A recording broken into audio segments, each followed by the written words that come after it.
My daughter sent me a list of 30 rules I had to follow just to be allowed at her wedding. The last rule demanded I sign over the deed to my house, so I booked a first-class flight to Miami on her wedding day and left a single envelope under her hotel door. An hour into her perfect ceremony, my phone vibrated with 80 missed calls. Before I tell you how I tore down her illusion of luxury, let me know where you are watching this from in the comments below. Hit like and subscribe if you believe respect is earned, not demanded. The kitchen was quiet, save for the hum of the old refrigerator and the rhythmic ticking of the wall clock. I sat at the scratched formica table, my reading glasses perched on the bridge of my nose, staring at the glowing screen of my laptop. The coffee in my mug had gone ice cold. I was 69 years old, a widower, who had spent the better part of his life trying to do the right thing, and I was currently reading an email from my only child, Vanessa. The subject line was capitalized bold and entirely devoid of affection. Mandatory wedding protocol. I clicked it open expecting a schedule for the rehearsal dinner or directions to the venue. Instead, I found a meticulously numbered list of 30 conditions governing my presence at her upcoming marriage to Brandon. The first few rules were standard if a bit clinical, demanding promptness and dictating where I was allowed to park my car out of sight out from the main entrance. But as my eyes tracked down the screen, the demands grew increasingly hostile. Rule number 4 stated I was to wear a generic beige suit specifically requested so I would blend in with the catering staff and not draw attention in the family photographs. Rule 12 explicitly forbade me from initiating any conversations with Brandon's parents, noting that their social circle was not accustomed to dealing with blue-collar retirees. Every line was a surgical strike against my dignity. She was ashamed of me. She wanted me camouflaged, silenced, pushed to the margins of the most important day of her life. But it was Rule 30 that made the air trap in my lungs. It was phrased as a polite suggestion wrapped in the poisonous language of modern entitlement. Rule 30 requested that I bring the signed deed to my house to the rehearsal dinner, framing it as a necessary marital stepping stone for the new couple. A traditional fatherly blessing to help them secure a massive loan for their future investments.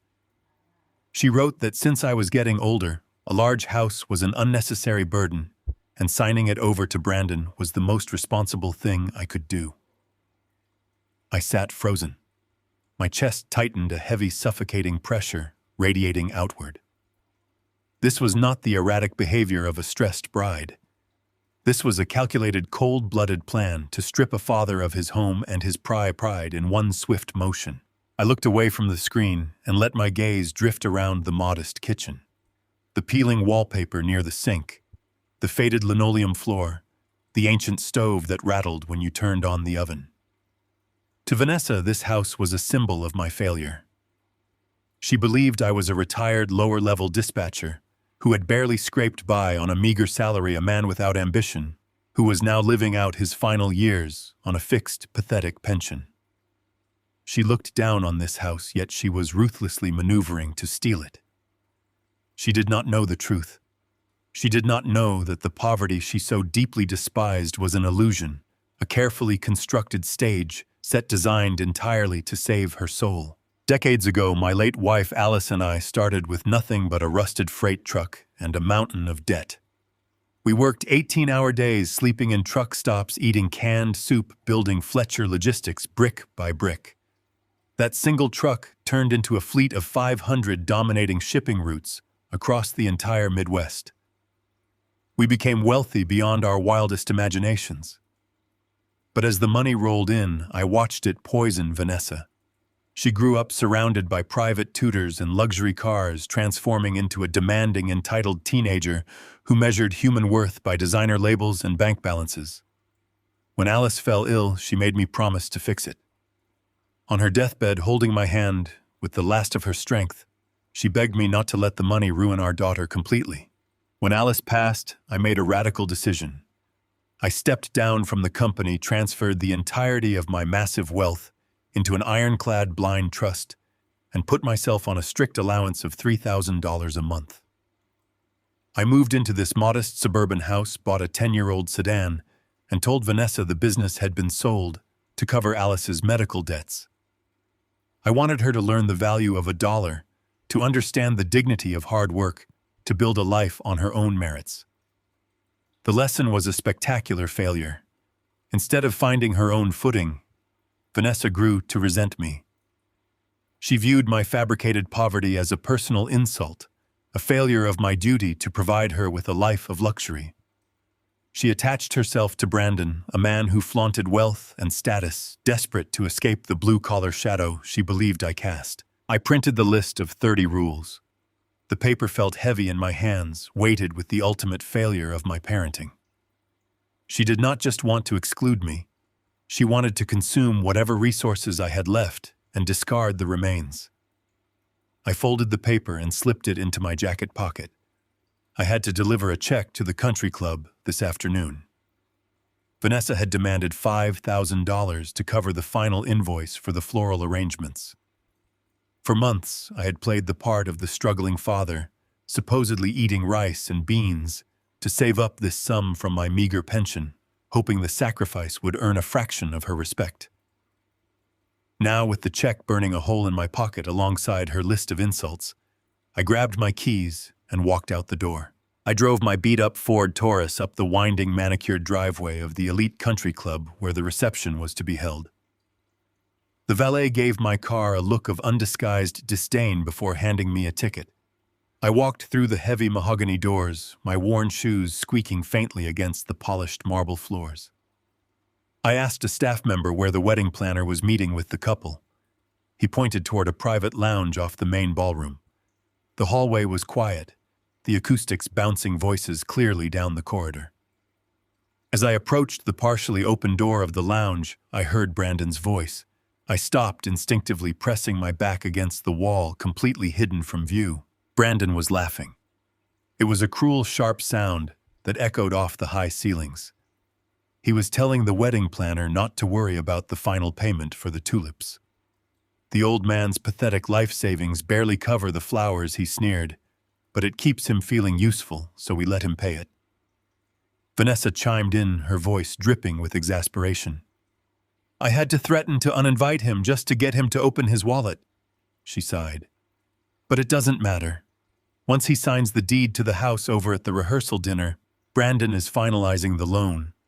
We are putting him in that low-income state facility in Tampa. He will be out of our hair and out of that house by next month. The words struck me with the physical force of a sledgehammer. My breathing stopped. My hands resting against the cold wall began to tremble uncontrollably. This was not simple greed. This was annihilation. My own daughter, the child I had carried on my shoulders, the girl I had tried to protect from the corrupting influence of wealth, was actively conspiring to render me homeless and institutionalized. They were laughing about exiling me to a state-run facility to clear the path for their financial gain. Every sacrifice, every moment of fabricated hardship I endured to teach her humility had only sharpened her cruelty. I reached into my breast pocket and pulled out the check for $5,000. I did not burst into the room. I did not scream or demand an explanation. Anger of that magnitude does not explode. It freezes. It turns the blood to ice and the mind to absolute clarity. I stepped quietly to a small silver credenza situated just outside the lounge door.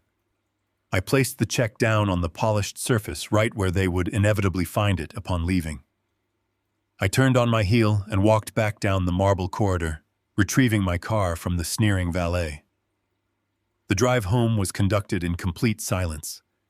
No radio, no muttering, just the steady hum of the engine and the terrifying, beautiful realization that I no longer owed this woman anything. I entered my house. The illusion of poverty that surrounded me suddenly felt suffocating. I bypassed the kitchen and walked straight into the small, dusty study at the back of the hallway. I locked the door behind me. I moved to the heavy oak desk in the corner, a relic from my days running Fletcher Logistics. I opened the bottom drawer, moving aside stacks of old utility bills to retrieve a heavy steel lockbox.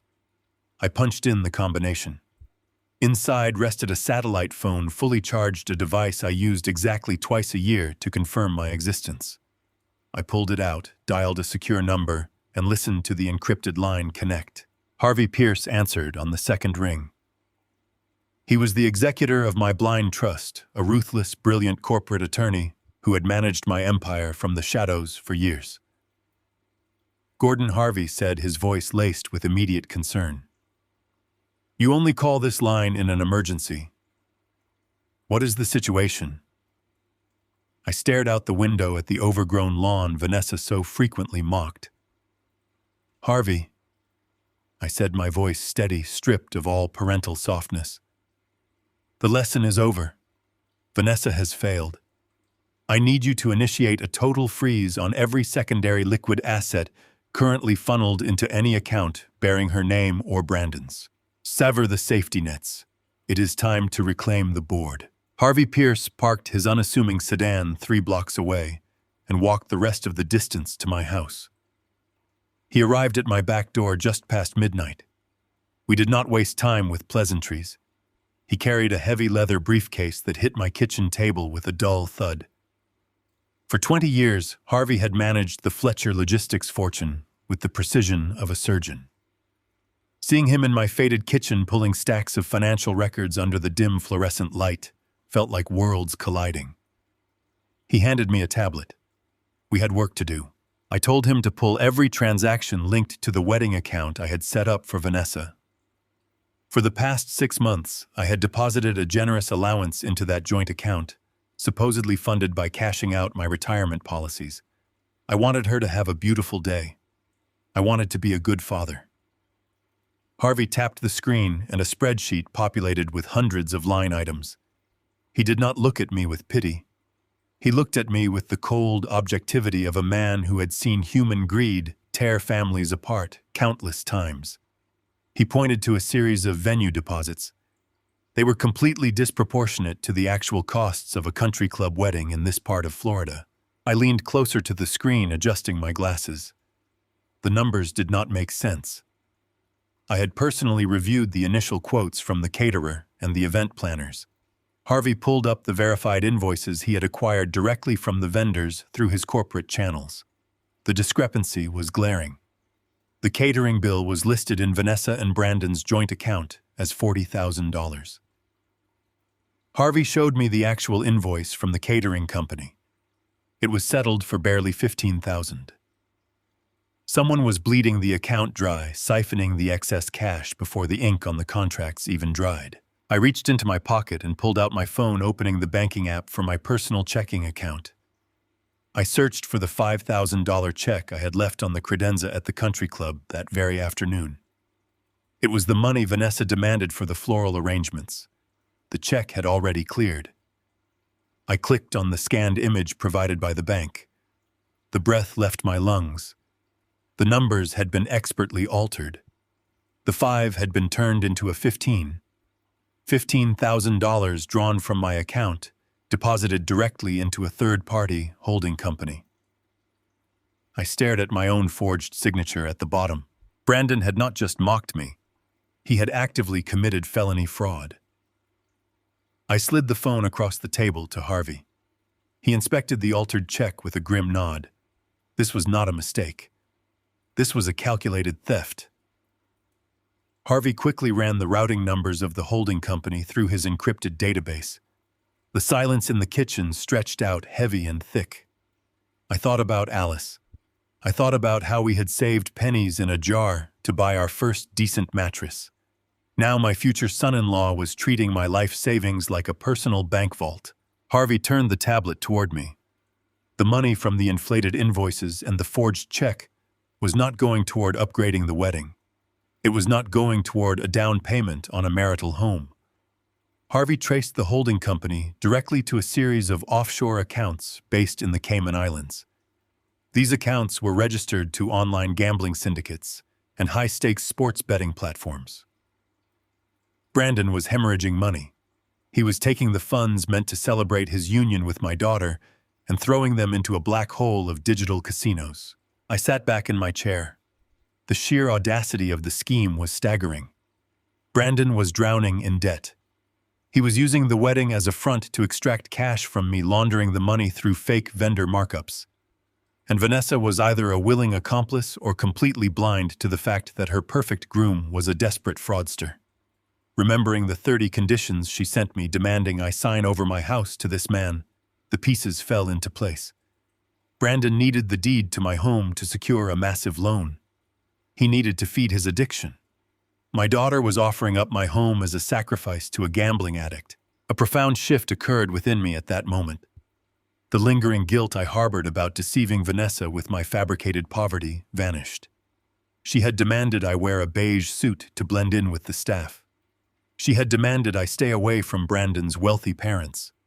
She had demanded my house. And all the while, the man she was marrying was robbing me blind to pay for his vices. Harvey watched me closely, waiting for my reaction. I did not raise my voice. I did not shed a tear. The sadness had evaporated, replaced by a cold, relentless drive to dismantle their entire operation. I looked at Harvey and told him we are not calling the police tonight. Harvey raised an eyebrow, but remained silent. I explained my reasoning. If we arrested Brandon now, Vanessa would play the victim. She would claim she knew nothing. She would beg for a bailout using tears to manipulate me just as she always had. No. They needed to believe their plan was succeeding. They needed to stand at the altar surrounded by their high society guests, utterly convinced they had won. They needed to feel the absolute peak of arrogance before the ground crumbled beneath their feet. I instructed Harvey to let the $15,000 forged check stand for now. Let Brandon think he got away with it. I told Harvey to prepare the real estate documents, ensuring the deed transfer Vanessa demanded was drafted in a way that looked entirely legitimate to a layman, but was fundamentally void. I wanted Brandon to hold that piece of paper in his hands and feel invincible. I wanted him to leverage it. The higher he climbed on his ladder of lies, the more devastating the fall would be. Harvey nodded, a faint smile touching the corners of his mouth. He began typing furiously on his tablet, locking down the genuine assets while allowing the illusion to persist. The financial snare was set. It was time to look into the aristocratic family Brandon claimed to come from. The forged check sitting on my kitchen table was the end of my illusions. I told Harvey to leave the $15,000 where it was. Touching it now would only alert the rat to the trap. I needed to know exactly what kind of vermin had infested my family. Harvey did not ask questions. He simply made a phone call. Within an hour, a man named Sullivan stood in my living room. Sullivan was a private investigator who specialized in corporate espionage and asset tracing. He was quiet, efficient, and expensive. I handed him a file containing Brandon's full name, his supposed family business, and the offshore holding company Harvey had identified. I told Sullivan I wanted a complete financial autopsy of the man my daughter intended to marry. I gave him 48 hours. The next 2 days were an exercise in agonizing discipline. I maintained my daily routine. I tended to the overgrown garden Vanessa despised. I drank my black coffee from a chipped mug. I answered her text messages with the meek, agreeable tone of a defeated old man. She reminded me twice to have the deed to the house ready for the rehearsal dinner. She claimed the venue required proof of collateral for the final damage deposit. It was a flimsy, ridiculous lie. A lie she fed me, assuming my mind had gone soft. I agreed to everything. Every time I typed a compliant response, the ghost of Alice seemed to stand beside me, watching our daughter trade her soul for a counterfeit crown. Alice and I had spent 30 years turning a single broken-down truck into a nationwide empire. We knew what real wealth looked like. It smelled of diesel fuel and sweat. It was built on calloused hands and sleepless nights. Brandon represented a different kind of wealth, the kind built on smoke and mirrors. Sullivan returned on Thursday evening. He did not bring a simple report. He brought a comprehensive dossier of ruin. He laid a thick manila folder on the table and opened it. The facade of the wealthy aristocratic family shattered instantly. Brandon's parents were not old money. They were professional parasites. The sprawling estate they claimed to own was heavily mortgaged and currently in foreclosure. The luxury cars they drove were leased under a shell company that had filed for bankruptcy 3 months prior. But the most damning evidence was tucked into a section labeled federal tax liens. The family owed the government upwards of $600,000. They were entirely catastrophically bankrupt. I stared at the documents. The numbers painted a picture of absolute desperation. Sullivan pointed to a series of bank statements. Brandon was not a victim of his parents' poor financial planning. He was the architect of his own destruction. He had a severe gambling addiction, losing hundreds of thousands of dollars on offshore sports betting sites. The $15,000 he had stolen from me via the altered check barely covered a fraction of his immediate debts. He was hemorrhaging money he did not have. Then came the final crushing revelation. Sullivan slid a printed email exchange across the table. It was correspondence between Brandon and a notorious private lender known for extreme collection methods. Brandon had promised the lender a massive lump sum payment by the end of the month. The lender had demanded collateral.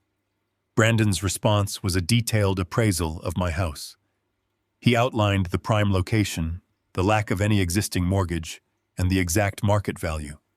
He assured the lender that his future father-in-law was a senile broke retiree who was happily signing over the deed as a wedding gift.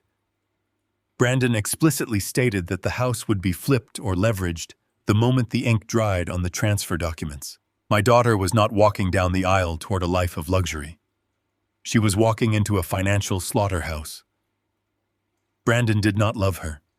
He did not care about her future. Vanessa was nothing more than a convenient pawn, a key to unlock the only asset that could save him from his creditors. He needed a naive bride with an easily manipulated father. And Vanessa, blinded by her desperate desire to escape my fabricated poverty, had offered herself up on a silver platter. She was so eager to distance herself from my blue-collar charade that she had sprinted directly into the arms of a predator. A profound, icy calm settled over my mind. For years, I had blamed myself for Vanessa's materialism. I had watched her prioritize labels over loyalty, status over substance. I had played the role of the impoverished father, hoping the contrast would shock her into humility. Instead, it had made her ruthless. She was willing to render me homeless, just to secure her place in a high society that did not even exist. She was conspiring to steal my home to fund the illusion of a man who was using her to pay off loan sharks. Sullivan closed the folder. He asked if I wanted to involve the authorities. The evidence of fraud was undeniable. We could have Brandon arrested before the rehearsal dinner even began. I looked at the glossy appraisal of my home, a home Alice and I had bought with our first real profits. I shook my head. Giving this to the police would end the wedding, but it would not teach Vanessa the lesson she so desperately needed to learn. If I intervened now, she would view me as the villain who ruined her fairy tale. She would believe Brandon's lies about the debts being a misunderstanding. She would forever resent me for snatching away her perfect life. She needed to feel the absolute weight of her own choices. She needed to stand at the precipice of her ambition and watch the ground fall away. She had engineered this disaster. She had written the 30 conditions to erase me from her life. She had demanded the deed to my sanctuary. I was not going to stop her from stepping into the trap she had helped build. I was simply going to remove the safety net. I thanked Sullivan and paid his fee. As I locked the door behind him, my phone vibrated on the table. It was a text from Vanessa. She told me she was coming over tomorrow afternoon to collect the insurance paperwork for the venue. She reminded me to have a pen ready. She added a smiley face emoji at the end of the message. The sheer audacity of her deceit was staggering. She was coming to steal my home with a smile on her face. I walked into my study and opened the blind trust accounts on my encrypted laptop. The money was all there. Millions of dollars sitting quietly in the dark. I had built an empire to protect my family. Now I had to use that empire to tear down my daughter's false kingdom. She wanted a signature. She wanted collateral. She wanted me out of her way. I would give her exactly what she asked for, but on my terms. I picked up my phone and called Harvey. I told him to prepare the deed transfer documents, but to include the specific legally invisible clause we had discussed. I was going to sign my house away tomorrow, and then I was going to pack my bags. The real game was about to begin. The doorbell rang at 10 the next morning. I knew it was Vanessa before I even looked out the window. She had a distinct way of pressing the bell, 2 sharp bursts, a habit formed in childhood that she never outgrew. I opened the door. She stood on my porch wearing a tailored cream blazer and oversized sunglasses, holding a thick manila folder against her chest. Her smile was blindingly bright, the kind of smile she reserved for boutique clerks when her credit card cleared. She stepped past me into the hallway without waiting for an invitation. The scent of her expensive floral perfume immediately filled the cramped space, clashing with the smell of my black coffee. She looked around the living room with a brief, barely concealed grimace before turning that manufactured smile back on me. She called me Daddy, a term of endearment she had not used in genuine affection since she was 12 years old. She told me she was so incredibly stressed about the wedding logistics and needed a tiny favor to keep things moving smoothly. I guided her to the kitchen table, the same table where Alice and I used to balance the logistics company ledger late into the night. Vanessa placed the folder down and opened it, smoothing the papers with her manicured hands. She spoke in a sweet, high-pitched voice, the tone one might use to explain a complicated toy to a toddler. She explained that the country club had suddenly changed their liability policies. According to her, the venue required a massive insurance bond to cover potential damages, and since I had offered to help with the floral arrangements, my name was somehow flagged as the primary financial guarantor for the event space. It was a masterful, seamless lie. If I truly were the naive, uneducated dispatcher she believed me to be, the legal jargon spilling from her mouth would have sounded completely plausible. She pulled out a silver pen and pointed to a stack of papers marked with the country club letterhead. She said I just needed to sign the bottom of the last 3 pages to authorize the temporary insurance bond. She promised it was merely a formality, a bureaucratic hoop to jump through, so her perfect day would not be ruined. I sat across from her, my hands folded quietly on my lap. I did not look at the top pages. I looked directly into her eyes. They were wide, innocent, and completely devoid of guilt. This was the child I had rocked to sleep, the girl whose scraped knees I had bandaged, sitting in my kitchen, casually executing a plan to steal my home and render me destitute. She pushed the papers closer to me. She told me to just sign quickly so she could rush back to her dress fitting. She added that Brandon was waiting in the car and was very anxious about the venue canceling on them. I slowly reached for the silver pen. I slid the top pages aside, ignoring her sudden, sharp intake of breath. I looked at the document buried at the very bottom. It did not carry the country club logo. It carried the seal of the county clerk. It was a standard quitclaim deed transferring the sole ownership of my property entirely to Brandon. The document was completely filled out, listing the exact parcel number and legal description of the land I had purchased 30 years ago. I felt a cold, profound stillness wash over me. She had actually done it. She had looked me in the eye and handed me the instrument of my own ruin, wrapped in a fabricated story about wedding insurance. I thought about the thousands of hours Alice had spent reviewing contracts to protect our business from predators. Now the predator was sitting across from me wearing a designer blazer bought with the very money she despised. Vanessa leaned forward, her sweet tone cracking slightly at the edges. She told me I did not need to read the fine print, that it was all standard boilerplate language. She placed her hand over mine, feigning a gentle, daughterly urgency. She said she loved me and just wanted this wedding stress to be over so we could focus on celebrating her new life with Brandon. She reminded me that this was what a good father does for his only child. I did not pull my hand away. I did not confront her with the truth about Brandon or his crippling debts. Harvey Pierce and I had anticipated this exact maneuver. Harvey, drawing on his decades of corporate litigation experience, had instructed me on how to handle the coerced signature.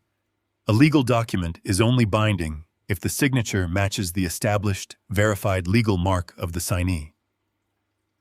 For my blind trust, my corporate holdings, and all my personal property, my official signature was a highly specific, notarized script that I had used for 20 years. I held the pen over the signature line of the quitclaim deed. I did not use my legal signature. I did not use the flowing connected script that validated my entire empire. Instead, I used a disjointed, clumsy print, slightly misspelling my middle name, creating a mark that no court, no bank, and no notary could ever legally verify against my official records. I pressed the pen down firmly, ensuring the invalid ink bled clearly onto the page.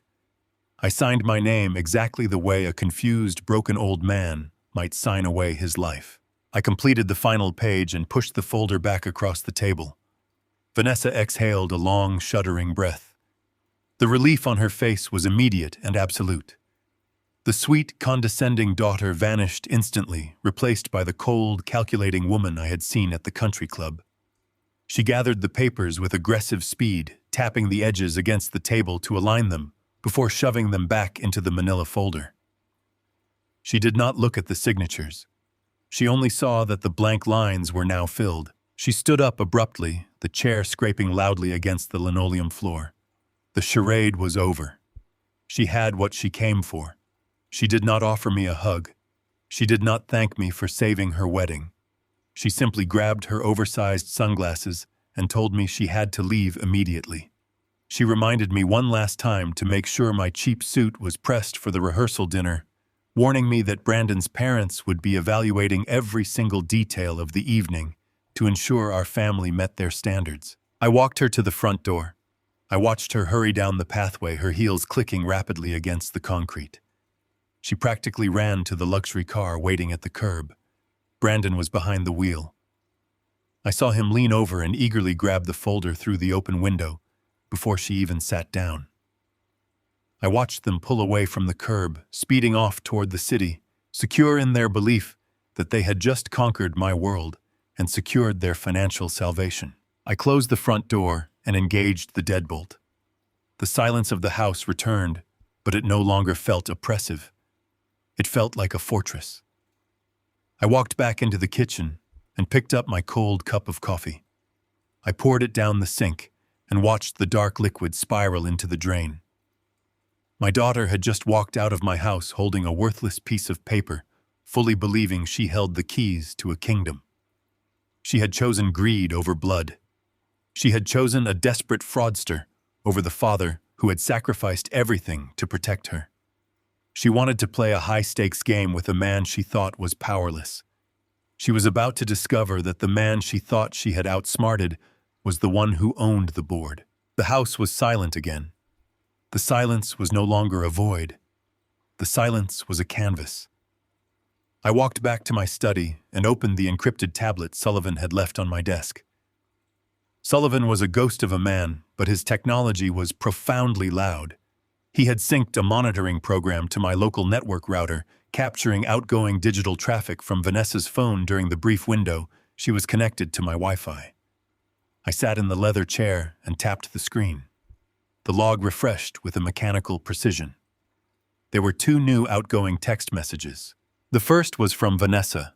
It was directed to Brandon. I read the words on the glowing screen. Got the house. The old fool signed it without even reading the fine print. We are clear.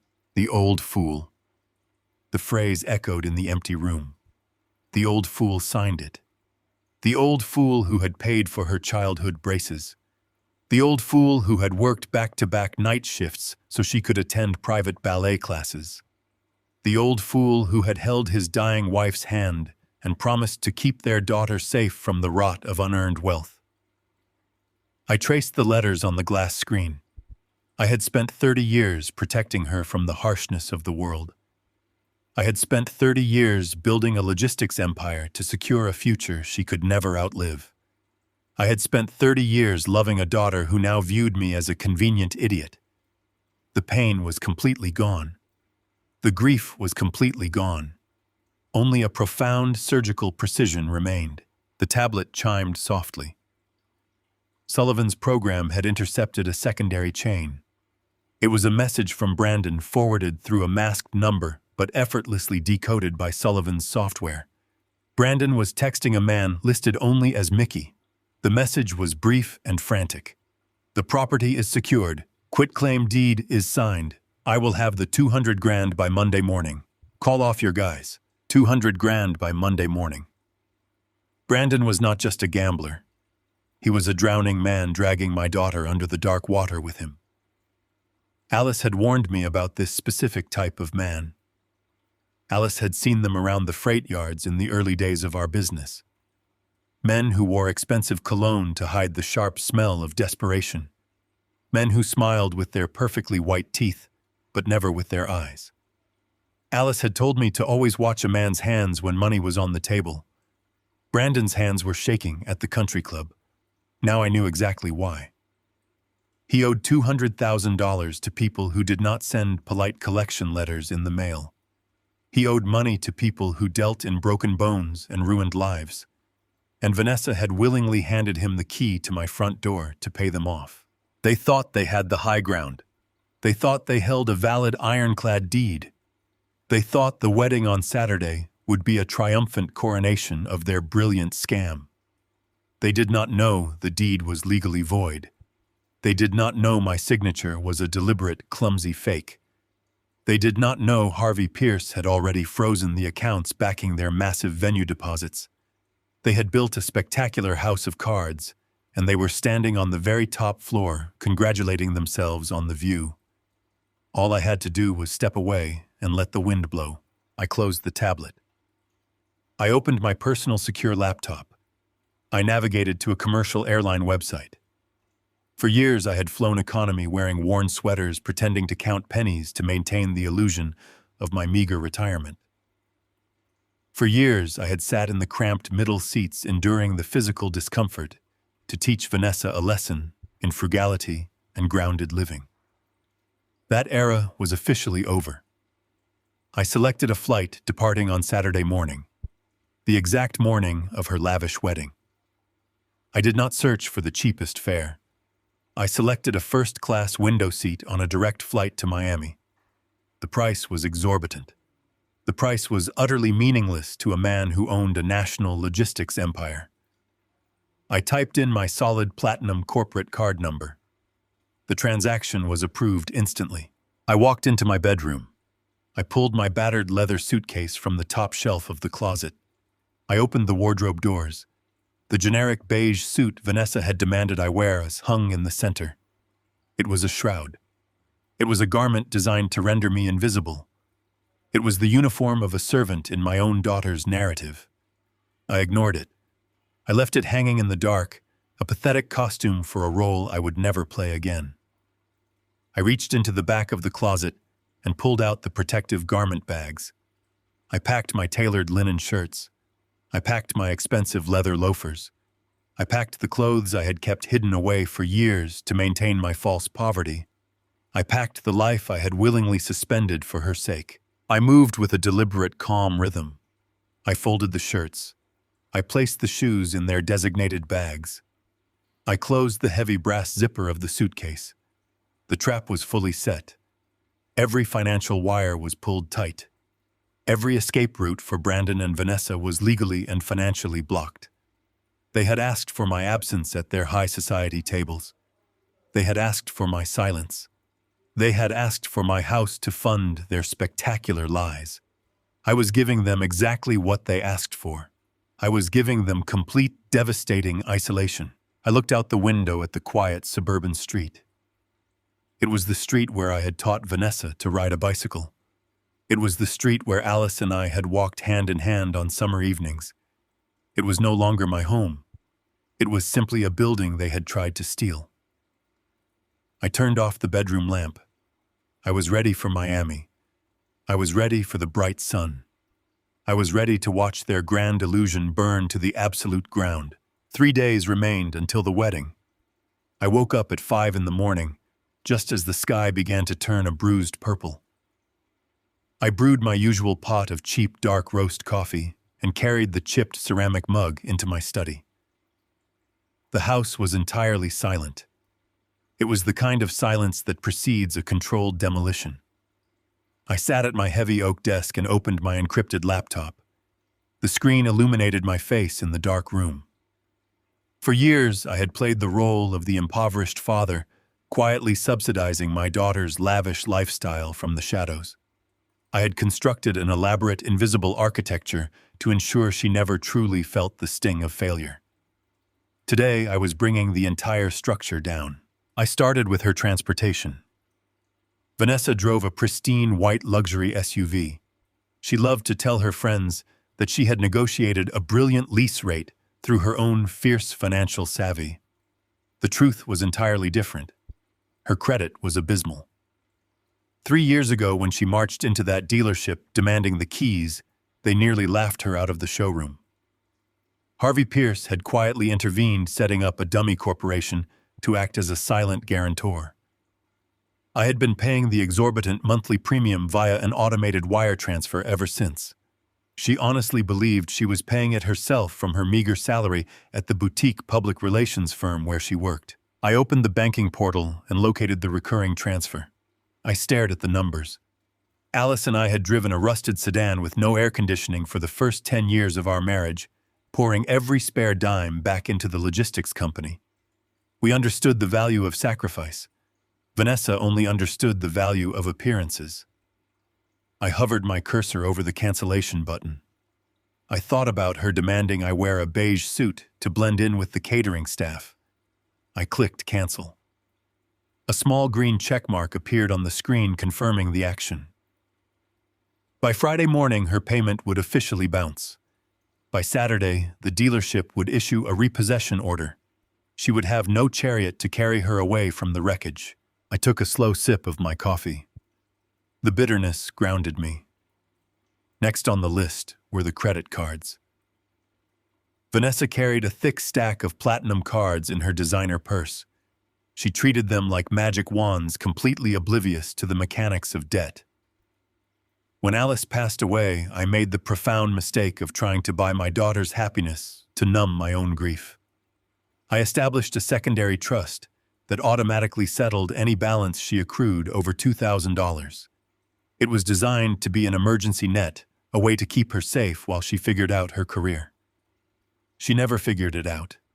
She simply adapted her spending to match the endless ceiling I secretly provided. I navigated to the trust management dashboard. The interface was sterile and clinical, a stark contrast to the emotional damage these accounts represented. I clicked through the recent statements. $2,000 for a bridal spa weekend. $800 for imported silk napkins. $3,000 for a photographer she hired specifically to capture her stepping out of the car Brandon drove. I highlighted every single account linked to her social security number. I executed a command to sever the silent backing. The system processed the request in seconds. The massive credit limits instantly vanished, reverting her cards to her actual verifiable income. Her purchasing power evaporated before the sun even crested the horizon. If she tried to buy a single bottle of champagne today, the transaction would be violently declined. The sun was fully up now, casting harsh geometric shadows across my desk. I picked up my satellite phone. It was time for the final piece of the financial snare. I dialed the direct executive line for the banking institution that held the joint wedding account. This was the account I had generously funded with $50,000, supposedly draining my life savings to give her a perfect day. This was the same account Brandon had used to launder money to his offshore gambling syndicates. A senior account manager answered on the first ring. I did not use my wavering old man voice. I spoke with the precise, commanding tone of a man who controlled a logistics empire spanning 12 time zones. I identified myself and provided my maximum security clearance codes. I informed the manager that I had discovered severe irregularities regarding the outgoing transactions on the joint wedding account. I specifically cited the altered check for the floral arrangements. I stated clearly and unambiguously that the funds were being actively embezzled by the secondary account holder. I instructed him to freeze the account entirely. I demanded a total lock on all outgoing wires, all debit transactions, and all vendor payments effective immediately. The manager recognized my authority instantly. He assured me the freeze would be applied within the hour and that a formal fraud investigation would commence immediately. I hung up the phone. The device felt light in my hand. I placed it back on the desk. The financial arteries were officially cut. The blood supply to their grand illusion had ceased flowing. Vanessa and Brandon were currently waking up in their leased luxury apartment, entirely unaware that they were suddenly totally destitute. They believed they held the deed to my house. They believed they had outsmarted a naive old man. They had no idea that they were currently standing in a dry riverbed watching a tidal wave approach from the horizon. I leaned back in my chair and looked at a framed photograph of Alice on the shelf. She was smiling, her hair blowing in the wind, standing in front of our very first freight truck. We had built something real. We had endured the genuine hardships of poverty and emerged victorious through sheer, relentless effort. Vanessa despised that history. She wanted the crown without fighting the war. I had spent years trying to shield her from the harsh realities of the world, hoping she would eventually mature. I realized now that my protection was the very thing destroying her. I had insulated her from consequence. The next 3 days would be an exercise in absolute discipline. I knew Vanessa would call. I knew she would demand last-minute errands.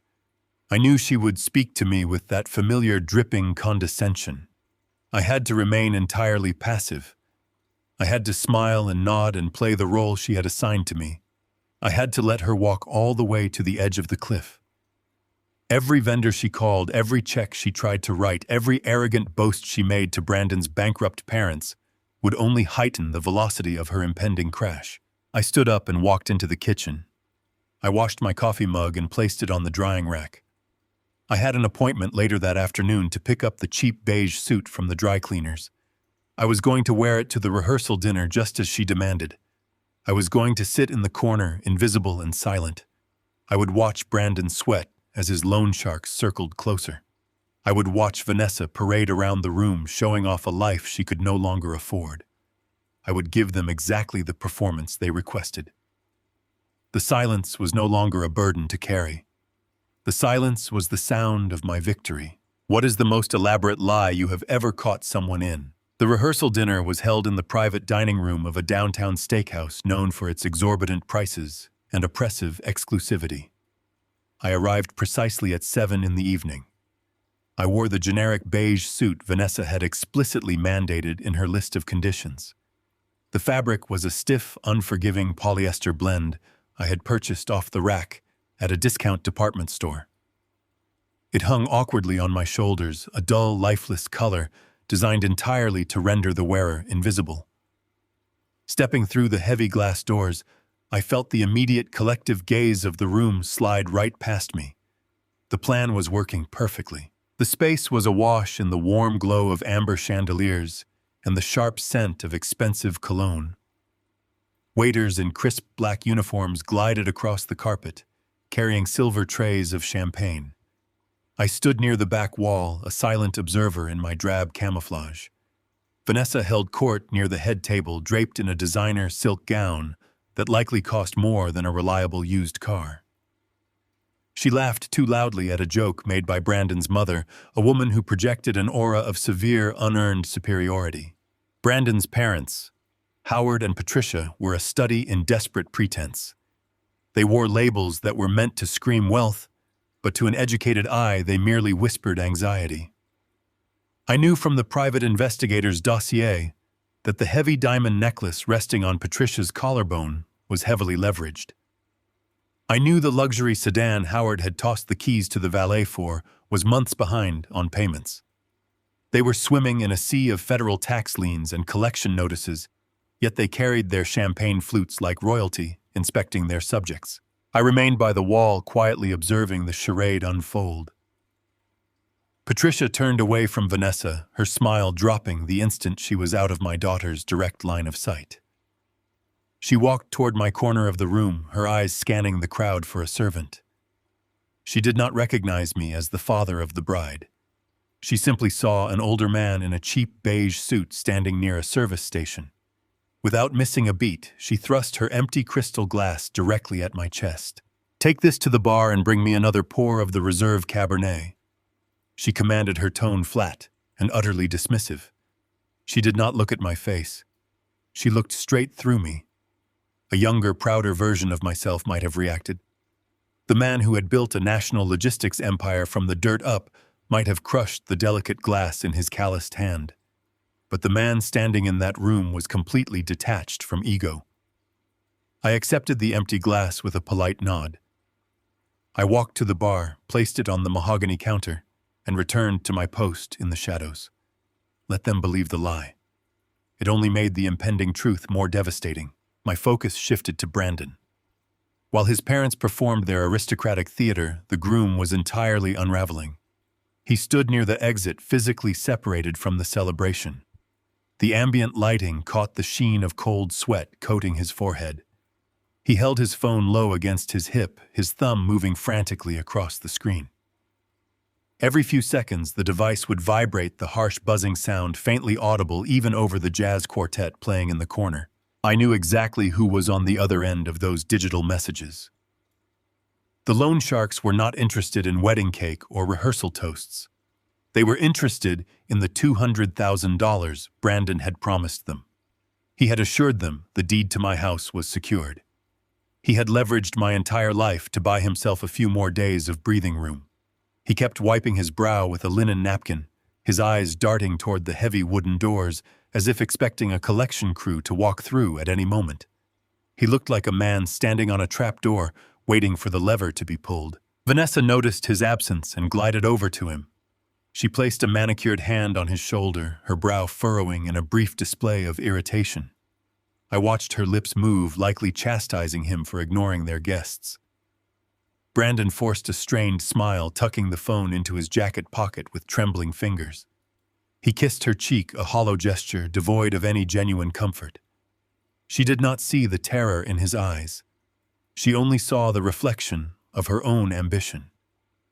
She believed she had secured her ascent into the upper class, completely blind to the fact that her chosen vessel was actively sinking to the bottom of the ocean. Later in the evening, Vanessa finally approached my corner. She carried a plate of hors d'oeuvres she had barely touched. Her eyes swept over my beige suit, a flicker of deep satisfaction crossing her features. It was exactly what she wanted. I was a prop, a muted background element in her grand production. "You actually followed the instructions," she said, her voice dropping to a harsh whisper to ensure her new family could not hear. "Keep staying out of the way.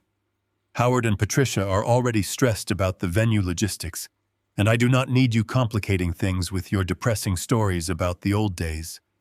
Just eat your dinner quietly and leave when the speeches start." I looked at my only child. I looked at the woman who had demanded my home as an entry fee to a fraudulent life. I thought about Alice and the grueling decades we spent earning the wealth Vanessa so desperately wanted to fake. I did not raise my voice. I did not offer a defense. I simply looked her in the eye and spoke with absolute calm. "I will not cause a scene, Vanessa. Everything will proceed exactly as it should." She offered a tight, dismissive nod and walked back to the center of the room, entirely unaware of the profound truth hidden within my words. She thought my submission was a sign of weakness. She thought I had surrendered my dignity to keep the peace. She did not know that my executor, Harvey Pierce, had spent the afternoon routing her luxury car lease into default. She did not know that her platinum credit cards were currently frozen solid, effectively turning them into useless plastic rectangles. She did not know that the joint wedding account, the one Brandon intended to use to launder his remaining debts, was flagged for federal fraud investigation and locked by the bank. Dinner was served. I sat at a small overflow table near the kitchen's swinging doors, placed intentionally far from the bridal party. The food was rich, expensive, and paid for by stolen funds. I ate in silence, savoring every bite. The contrast between my internal peace and the desperate chaos simmering just beneath the surface of the room was intoxicating. Howard and Patricia continued to boast loudly to the surrounding tables about their non-existent overseas investments. Brandon continued to excuse himself to the restroom every 10 minutes to answer frantic phone calls from men who did not accept apologies as currency. The rehearsal dinner was a masterpiece of deception, and everyone in the room was playing a part. The groom was pretending to be wealthy to hide his absolute ruin. The in-laws were pretending to be aristocrats to hide their catastrophic bankruptcy. The bride was pretending to be happy to hide her deep-seated insecurities and desperate need for validation. And the father of the bride, the man sitting quietly in the cheap beige suit drinking tap water, was pretending to be poor. I finished my meal and placed my napkin on the table. The evening was winding down, and my role in this specific act was complete. I stood up and walked toward the exit, slipping out the door before the final toasts began. I did not say goodbye. I walked through the lobby and out into the warm evening air. I retrieved my car from the valet, handing him a small tip. The engine turned over with a reliable, familiar hum. I drove through the city streets, watching the streetlights pass by in a rhythmic blur. The financial hammer was suspended high in the air, held back by a single invisible thread. When the sun rose tomorrow morning, the thread would snap. I drove back to my empty house, my mind focused entirely on the suitcase waiting in my bedroom in the morning flight to Miami. I walked through the front door of my house for the final time. The air inside was completely still. The silence greeted me like an old friend. The silence was no longer a heavy burden. The silence was an open road. I walked down the hallway toward the master bedroom. I did not look at the framed photographs on the walls. I did not look at the memories of a family that no longer existed. I opened the closet door and pulled down my old leather suitcase. I packed only what was essential. I packed the tailored linen shirts I had hidden for years. I packed the Italian leather shoes that did not belong to a broke dispatcher. I packed the remnants of the real Gordon. I left behind the cheap beige suits. I left behind the worn-out work boots. I left behind the frayed sweaters. I left behind the illusion of poverty. I packed the life I had willingly suspended for my daughter. I zipped the suitcase closed. The sound of the zipper was loud and final. I carried the suitcase to the front door and left it in the foyer. Then I walked to my study. The heavy mahogany desk felt solid beneath my hands. I took out a crisp white envelope. I took out my heavy fountain pen. I sat in the leather chair and began to write a letter to Vanessa. I did not write with anger. Anger requires passion. Anger requires a desire to change the other person. I had no desire to change her anymore. I only had the desire to show her the unvarnished truth. I wrote in plain, steady letters. I wrote that I was granting her final wish. I wrote that I was removing myself from her life permanently. I did not insult her. I did not call her ungrateful. I did not mention Alice and the sacrifices we made. I simply stated the cold facts of my departure. I told her the house was empty. I told her the keys were in the mailbox. I told her I would not be at the rehearsal dinner. I told her I would not be at the wedding. I set the pen down. The letter was short. It did not need to be long. The real message was not in my words. The real message was in the documents I was leaving behind. I opened the thick manila folder Sullivan had given me. I needed her to understand the exact nature of the trap she had walked into. I pulled out the bank statements. These were not my bank statements. These were Brandon offshore accounts. I placed them on the desk. They showed the catastrophic gambling losses. They showed hundreds of thousands of dollars vanishing into digital betting platforms. They showed a desperate man bleeding money he did not possess. I folded the statements and placed them in the white envelope. I reached into the folder again. I pulled out the true financial appraisal of Brandon family estate. Vanessa believed she was marrying into old money. She believed she was marrying into a sprawling estate and a legacy of wealth. The documents proved the massive federal tax liens. The documents proved the multiple notices of foreclosure. The documents proved the bankruptcy filings of Brandon parents. The documents proved that her charming prince was a desperate pauper drowning in a sea of inherited debt. I folded the appraisal and placed it in the white envelope. I reached into the folder a third time. I pulled out the intercepted communications between Brandon and his private lenders, the violent threats from the loan sharks, the desperate promises Brandon made to pay them $200,000 by Monday morning, the specific promise backed by the stolen deed to my house. I wanted her to read the exact words. I wanted her to see how Brandon described his future bride. He described her as a naive pawn. He described her as a convenient idiot with a senile father. I wanted her to see exactly how much her new husband valued her. He valued her solely as a human shield against the violent men coming to collect their debts. I folded the intercepted emails and placed them in the white envelope. Finally, I took out the list. It was the list of 30 conditions she had handed me at the country club. The list designed to erase my embarrassing existence from her perfect high society wedding. I read through the arrogant demands one last time. Do not speak to the groom parents. Do not mention your past employment. Do not sit at the main table. I scanned down the page until I found rule number 28. Rule number 28 demanded that I remain entirely invisible and absent from the main reception hall during the evening.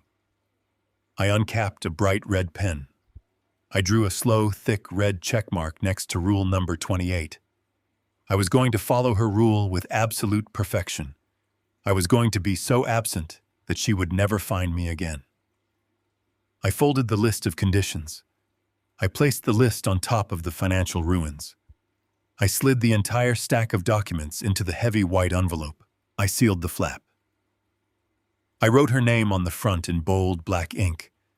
I carried the envelope into the kitchen. I placed the envelope on the exact center of the kitchen table. It was the precise spot where she had sat yesterday. It was the precise spot where she had forced me to sign the fraudulent quitclaim deed. The symmetry of the placement was deeply intentional.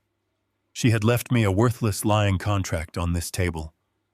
I was leaving her the absolute devastating truth on this table. The truth was heavier than any legal contract. The truth was a mirror she could not look away from. I walked back to the foyer and picked up my leather suitcase.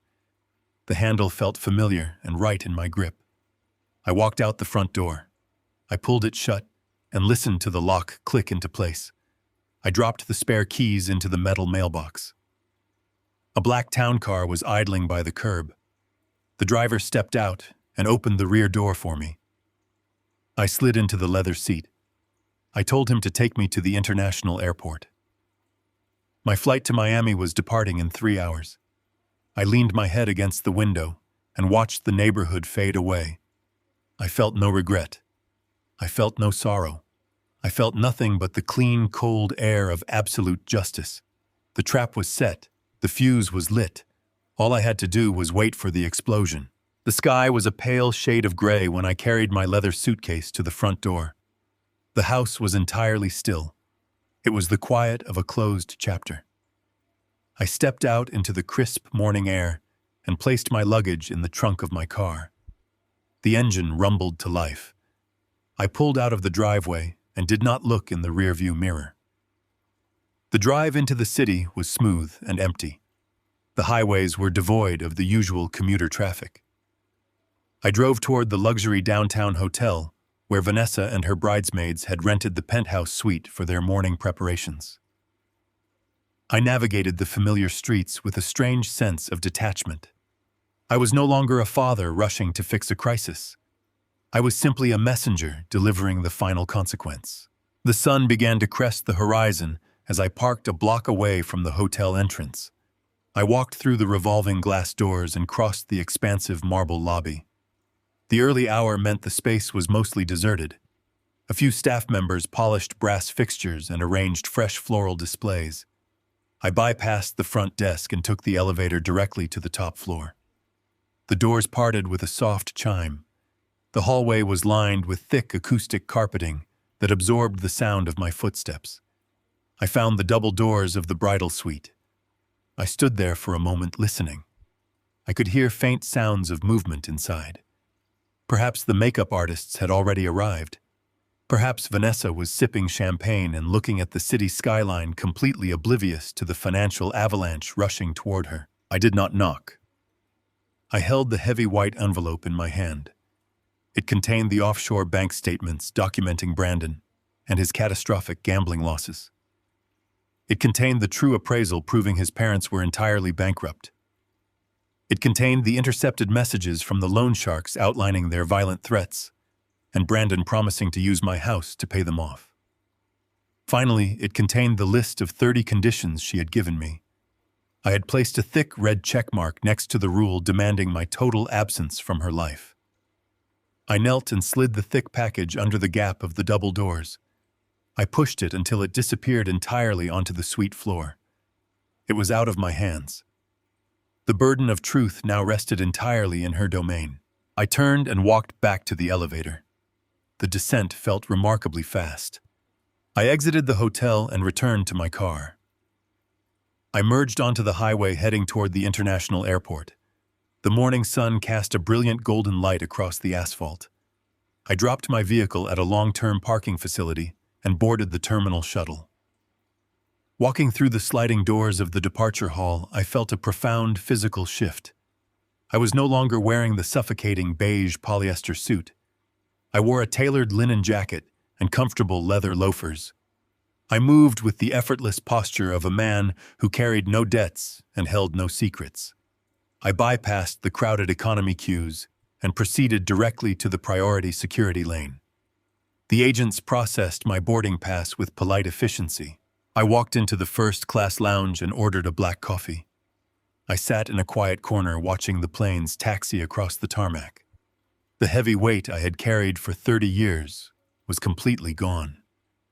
Alice had always told me that my greatest flaw was trying to absorb the pain of those I loved. She used to say that protecting a child from every hardship would eventually leave them entirely defenseless against the real world. She was right. I had insulated Vanessa from consequence for so long that she had forgotten how to survive. Today, I was finally letting the pain rest exactly where it belonged. I was giving her the gift of absolute, unvarnished reality. The boarding announcement echoed through the lounge overhead speakers. I gathered my leather bag and walked to the gate. I settled into my spacious window seat on the aircraft. The flight attendant offered me a warm towel and a glass of sparkling water. I accepted both with a polite nod. I looked out the oval window at the sprawling city below. Somewhere down there in a lavish hotel suite, Vanessa was picking up a white envelope from the floor. Somewhere down there, Brandon was realizing his dummy lease and offshore credit limits had vanished into thin air.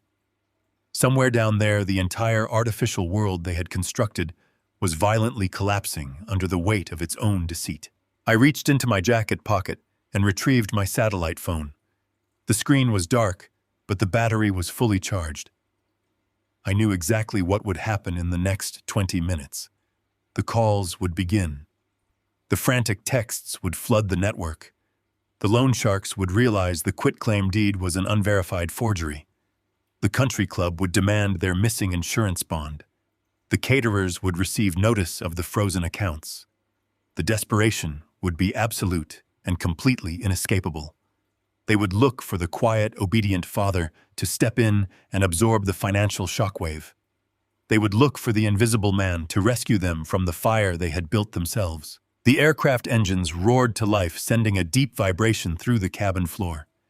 The plane began to push back from the gate. I looked at the black screen of my phone. I felt a fleeting phantom tug of paternal instinct. It was the deeply ingrained urge to protect my child from the harshness of the world. I let the feeling rise and I let it pass away. Vanessa had written the rules of this engagement. She had explicitly demanded my absence. She had traded my unconditional love for a counterfeit crown. I was simply honoring her most important condition. I pressed the power button on the side of the device. The screen illuminated briefly before fading into a permanent absolute black. I slipped the dead phone back into my pocket. The plane accelerated down the runway and lifted smoothly into the morning sky, heading south toward the warm ocean and a brand new life. I was 30,000 feet in the air, somewhere over the Carolina coastline, when the magnificent illusion finally shattered. I sat in my plush leather seat, watching the clouds drift by while sipping sparkling water. I did not need to be in the room to know exactly how the scene was playing out.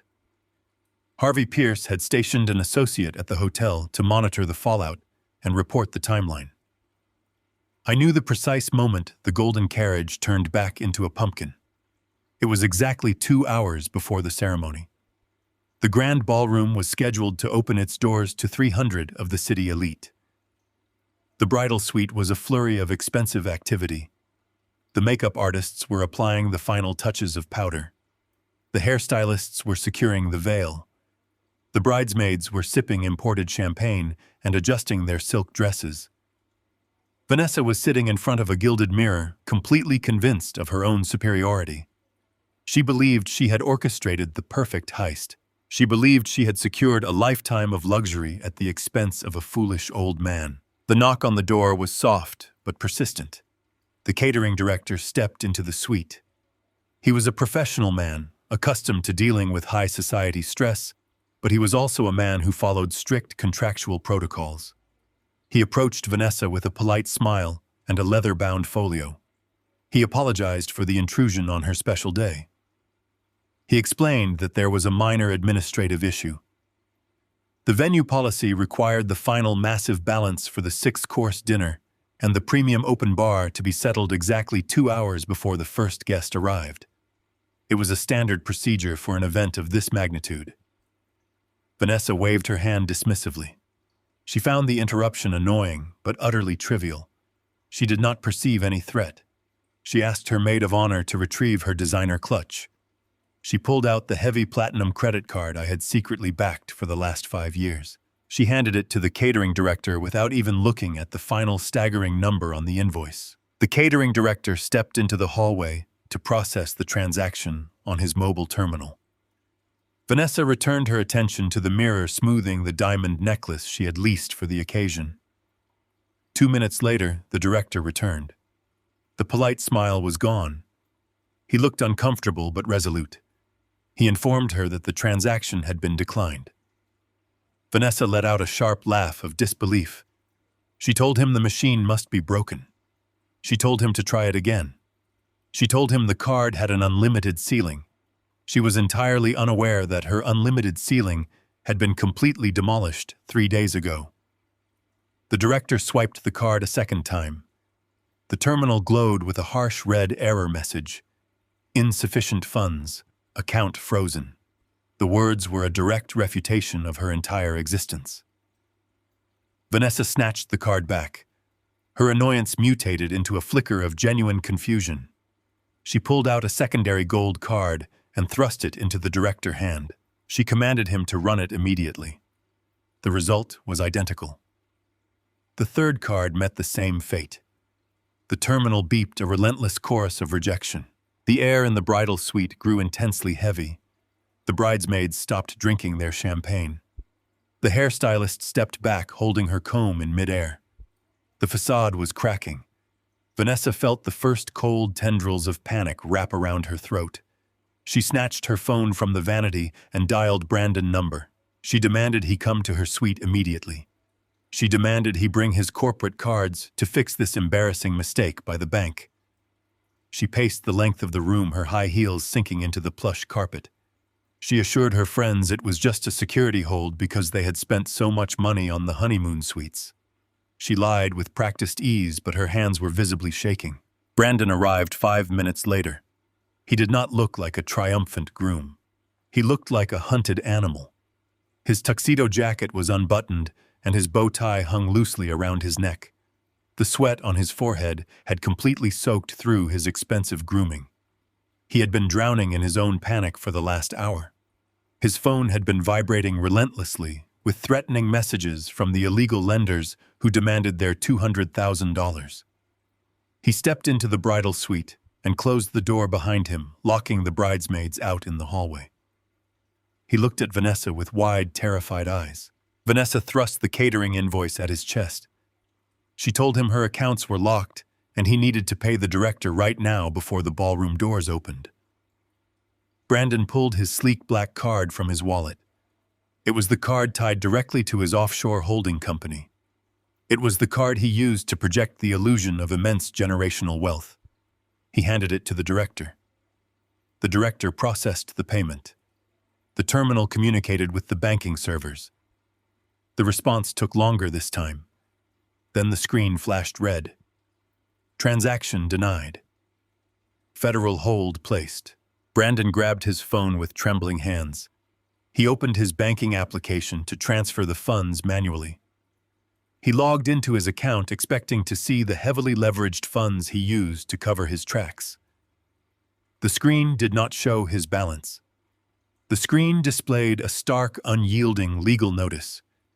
The Internal Revenue Service had executed an immediate and total freeze on all his personal and corporate assets. Harvey Pierce had submitted the anonymous dossier 48 hours prior. The dossier contained undeniable proof of offshore tax evasion, massive fraud, and money laundering. The federal government does not wait when they suspect a flight risk. They moved with absolute surgical precision. Every bank account, every investment portfolio, every digital wallet tied to Brandon's name was locked down tight. He possessed nothing. He controlled nothing. He was officially and undeniably bankrupt. The catering director closed his leather folio. He looked at the two of them with cold, professional detachment. He stated that without the final payment, the kitchen staff would immediately cease all preparations. The ovens would be turned off. The food would be packed away. The bars would be broken down. Vanessa screamed at him. She screamed that they had a contract. She screamed that they were wealthy and the money would be sorted out by Monday. The director did not flinch. He reminded her that the contract stipulated payment before service. He turned and walked out of the suite, leaving the door open behind him. Before Vanessa could even catch her breath, the venue manager appeared in the doorway. He was a tall, imposing man, with no patience for high society tantrums.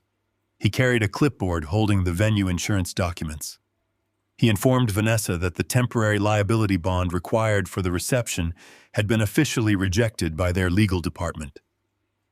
He explained that the signature on the quitclaim deed provided as collateral was deemed entirely invalid and fraudulent. The property could not be verified. The guarantor had vanished. The manager stated with absolute finality that the wedding could not proceed on their premises. He gave them exactly 30 minutes to vacate the bridal suite and clear their belongings from the property. He warned them that local security would enforce the eviction if they did not comply. The reality check was complete and devastating. The walls of their artificial kingdom were crashing down on their heads. Vanessa dropped her phone. It hit the marble floor, and the screen spiderwebbed into 1,000 jagged pieces. She looked at Brandon. She demanded to know what was happening. She demanded to know where his money was. She demanded to know why they were being thrown out of their own wedding. Brandon backed away from her.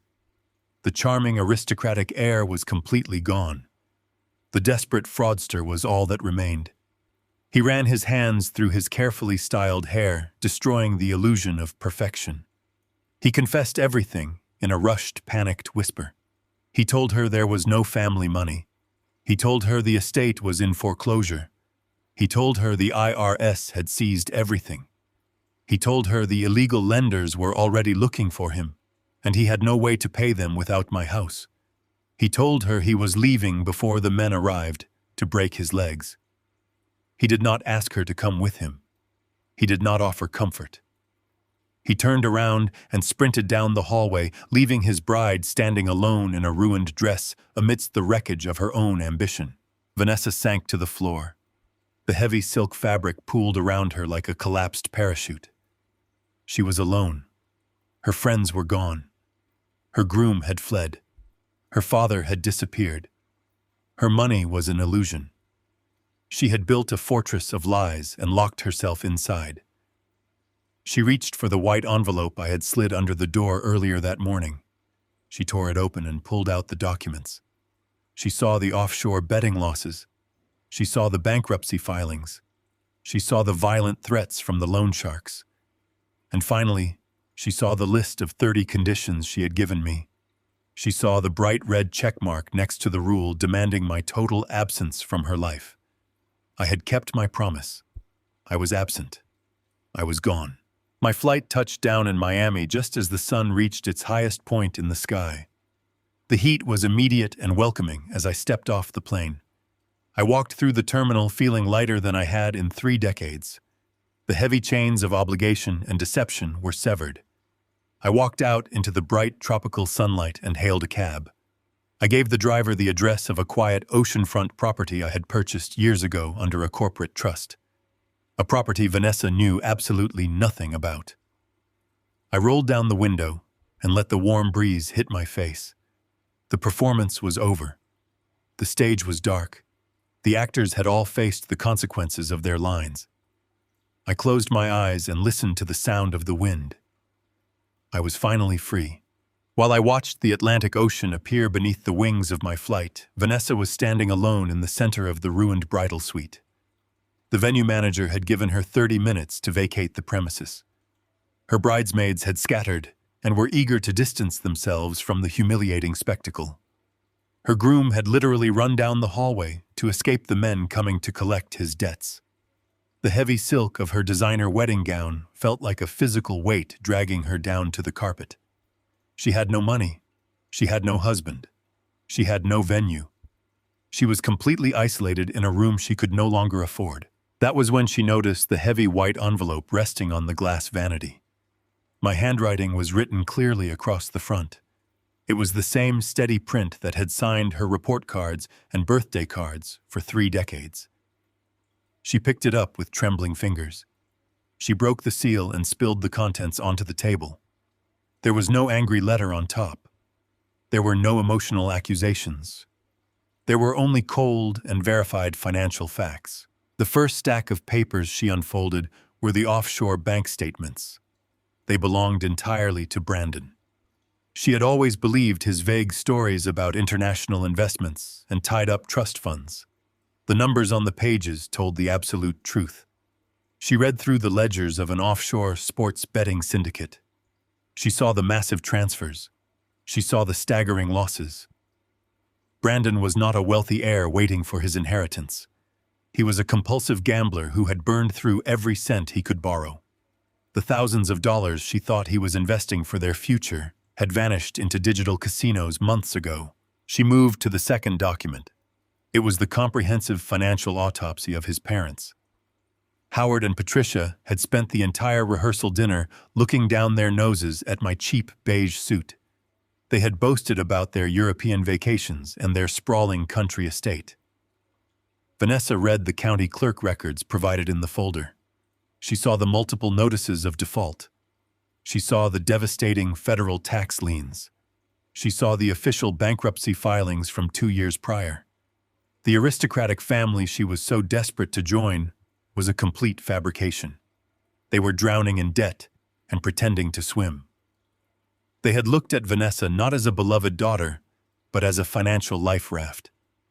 They needed her to believe the illusion, so she would hand over my property. The hands of my daughter were shaking violently as she picked up the third set of papers. These were the intercepted text messages and emails Sullivan had pulled from the encrypted phone belonging to Brandon. I wanted her to see exactly what kind of man she had chosen to marry. She read the brutal and graphic threats from the illegal lenders Brandon owed. They demanded $200,000 by the weekend. She read his desperate replies. She read the exact words he used to describe her. He called her a gullible mark. He wrote that she was entirely blinded by the idea of high society. He assured the loan sharks that her father was a senile fool who would gladly sign over his paid-off house just to keep her happy. He promised them that the moment the ink dried on the quitclaim deed, the house would be liquidated to settle his gambling debts. Vanessa read the words again and again. The man she thought loved her viewed her as nothing more than a convenient and naive pawn. He had used her ambition and her greed against her. He had manipulated her desire for status to steal her childhood home. Every sweet word and every romantic promise and every grand gesture was a calculated maneuver to save himself from violent creditors. She dropped the emails and picked up the next document. It was a copy of the quitclaim deed she had forced me to sign at my kitchen table. Attached to it was a brief legal note from Harvey Pierce. The note explained the concept of a legally verified signature. It detailed how the clumsy and disjointed print I had used on the deed did not match the official notarized script tied to my corporate holdings and blind trusts. The deed she had proudly handed to Brandon was completely worthless. It held no legal weight. The house remained entirely mine and locked safely within a trust she could never touch. Her grand heist had been nullified before she even walked out of my front door. At the very bottom of the pile was my personal letter. It was written on thick, cream-colored paper. I kept my sentences short and factual. I explained who I really was. I detailed the true scope of the logistics empire Alice and I had built. I told her about the millions of dollars sitting in secure investment accounts. I told her about the commercial properties and the corporate fleets. I explained that I had worn the cheap clothes and driven the old truck by choice. I wanted her to learn the value of hard work. I wanted her to understand that true wealth is quiet and invisible, while fake wealth is loud and desperate. I wrote that I had maintained a massive financial safety net for her entire adult life. I explained the dummy corporation that paid her luxury car lease. I explained the secret trust that paid off her exorbitant credit card bills every month. I told her that she had never actually lived on her own merits. She had been flying on a private jet while believing she was flapping her own wings. I informed her that I had permanently severed all of those lifelines. The car would be repossessed. The credit cards were canceled. The wedding account was frozen under a federal fraud investigation. I told her I was no longer going to protect her from the consequences of her own arrogance. She had chosen to align herself with parasites. Now she had to survive the reality of her choices. The final item in the envelope was the list of 30 conditions she had given me at the country club. The list she had created to hide her embarrassing father from her sophisticated new friends. I had highlighted rule number 28. The rule demanded that I remain entirely out of sight, and that I act as a ghost so her perfect image would remain untarnished. Next to that rule, I had drawn a bright red check mark. I wrote a single line at the bottom of the page. I told her I was granting her final wish. I was removing myself from her life permanently. Vanessa sat in the silent bridal suite surrounded by the shattered pieces of her reality. The truth was absolute and inescapable. She had traded a father who possessed real millions and unconditional love for a bankrupt fraudster who viewed her as a shield. She had tried to steal my house to fund a fake life, and in the process she had lost everything. She had no husband and no venue and no car and no money and no family. The luxury she craved was a mirage, and the father she despised was the only real king in the room. She was finally and truly and completely alone. The commercial flight began its final descent over the sparkling coastline of Florida. I looked through the small oval window and watched the deep blue of the Atlantic Ocean meet the pristine white sand of the beaches. The sky was completely clear of clouds, offering a brilliant canvas of tropical sunlight. The aircraft touched down smoothly on the sun-baked asphalt of the Miami runway. I stepped off the plane and walked through the air-conditioned terminal with a steady, relaxed pace. I did not have a connecting flight to catch. I did not have an urgent meeting to attend. I did not have a daughter waiting to demand my financial resources. I collected my single leather suitcase from the baggage claim and bypassed the long queues of impatient tourists waiting for taxis. My private driver was already parked near the terminal exit in a sleek black town car. He opened the rear door for me with a respectful nod and addressed me by my surname. I slid into the cool leather interior and watched the vibrant city pass by the tinted windows. The suffocating grayness of the northern city I had left behind was entirely gone. I was finally breathing my own air. We arrived at a towering modern glass high-rise overlooking the ocean front.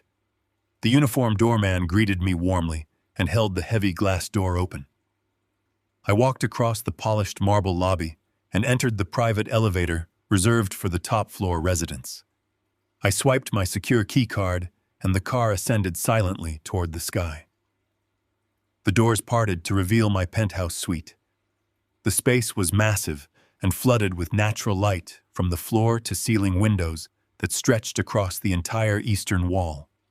The floors were a flawless white stone that reflected the ocean outside.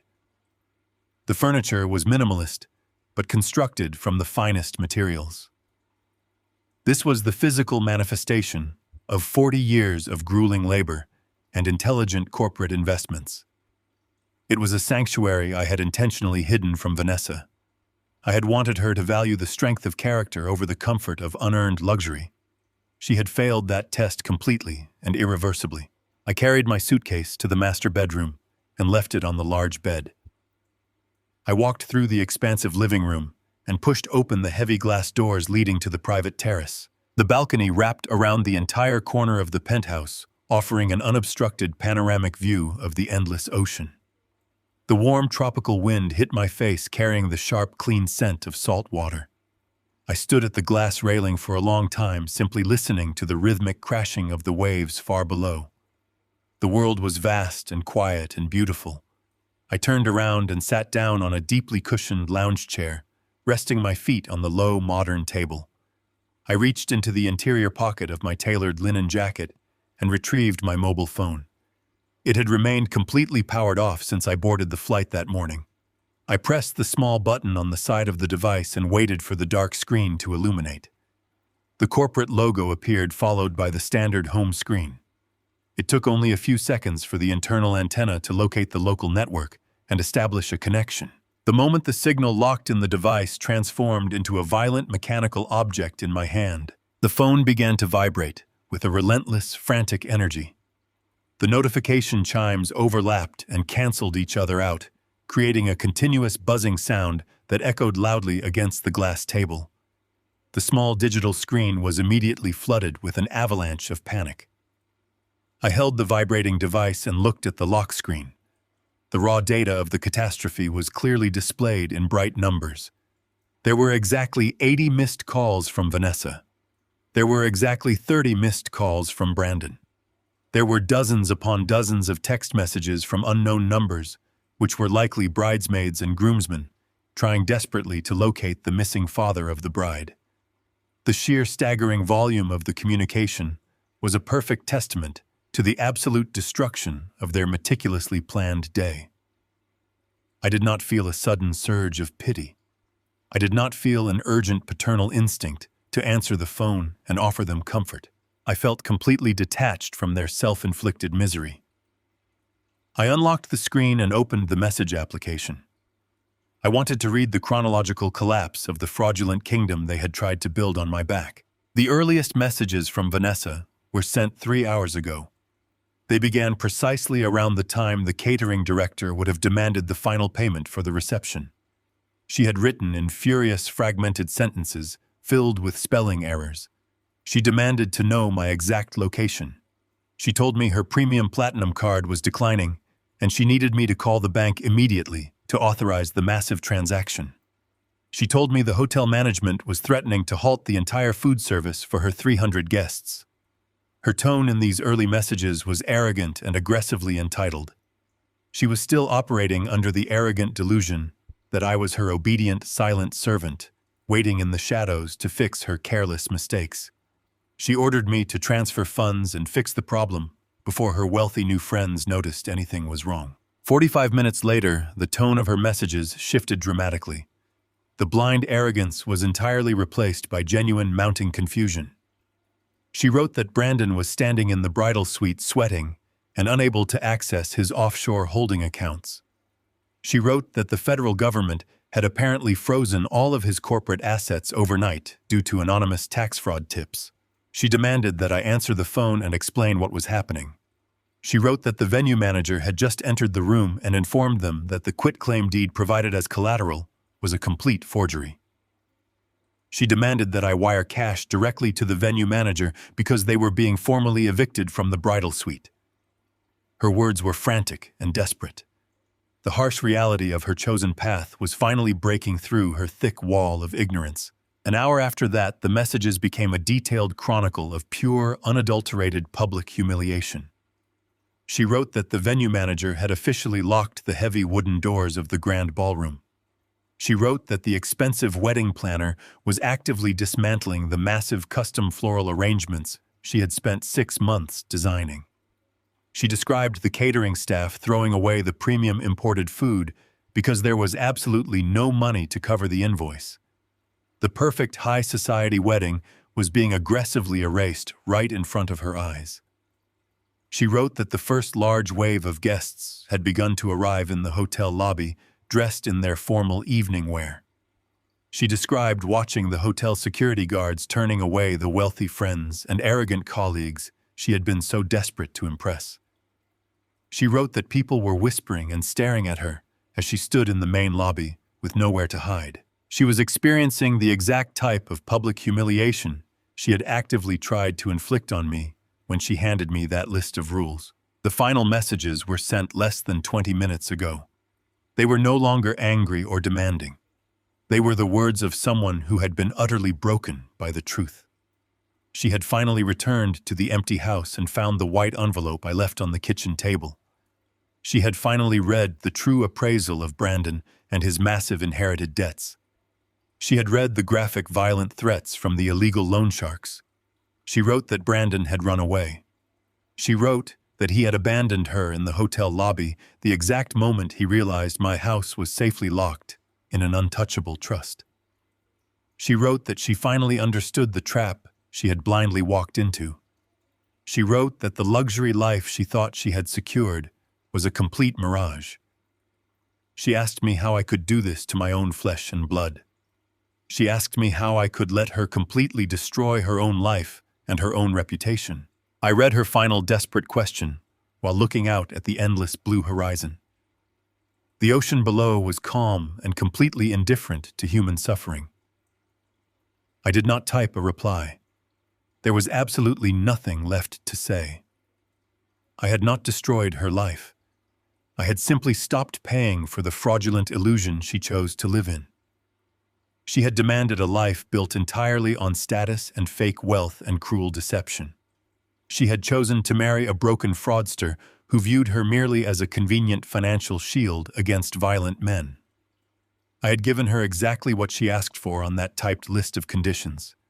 I had given her my absolute permanent absence. I locked the screen of the mobile phone and placed it face down on the glass table. The device was finally completely silent. The frantic mechanical buzzing had stopped. I leaned back in the comfortable lounge chair and closed my eyes, allowing the warm tropical sun to wash over my face. The heavy burdens of the past 3 decades were entirely gone. The slate was completely clean. I had lost a daughter who only loved the money I could provide, but I had finally secured my own peace. The tropical sun was perfectly warm against my skin. The rhythmic sound of the waves crashing against the Miami shoreline was a steady, comforting metronome. My phone had remained face down on the glass table for over an hour. It had been completely silent after I turned the screen off, but then it began to vibrate again.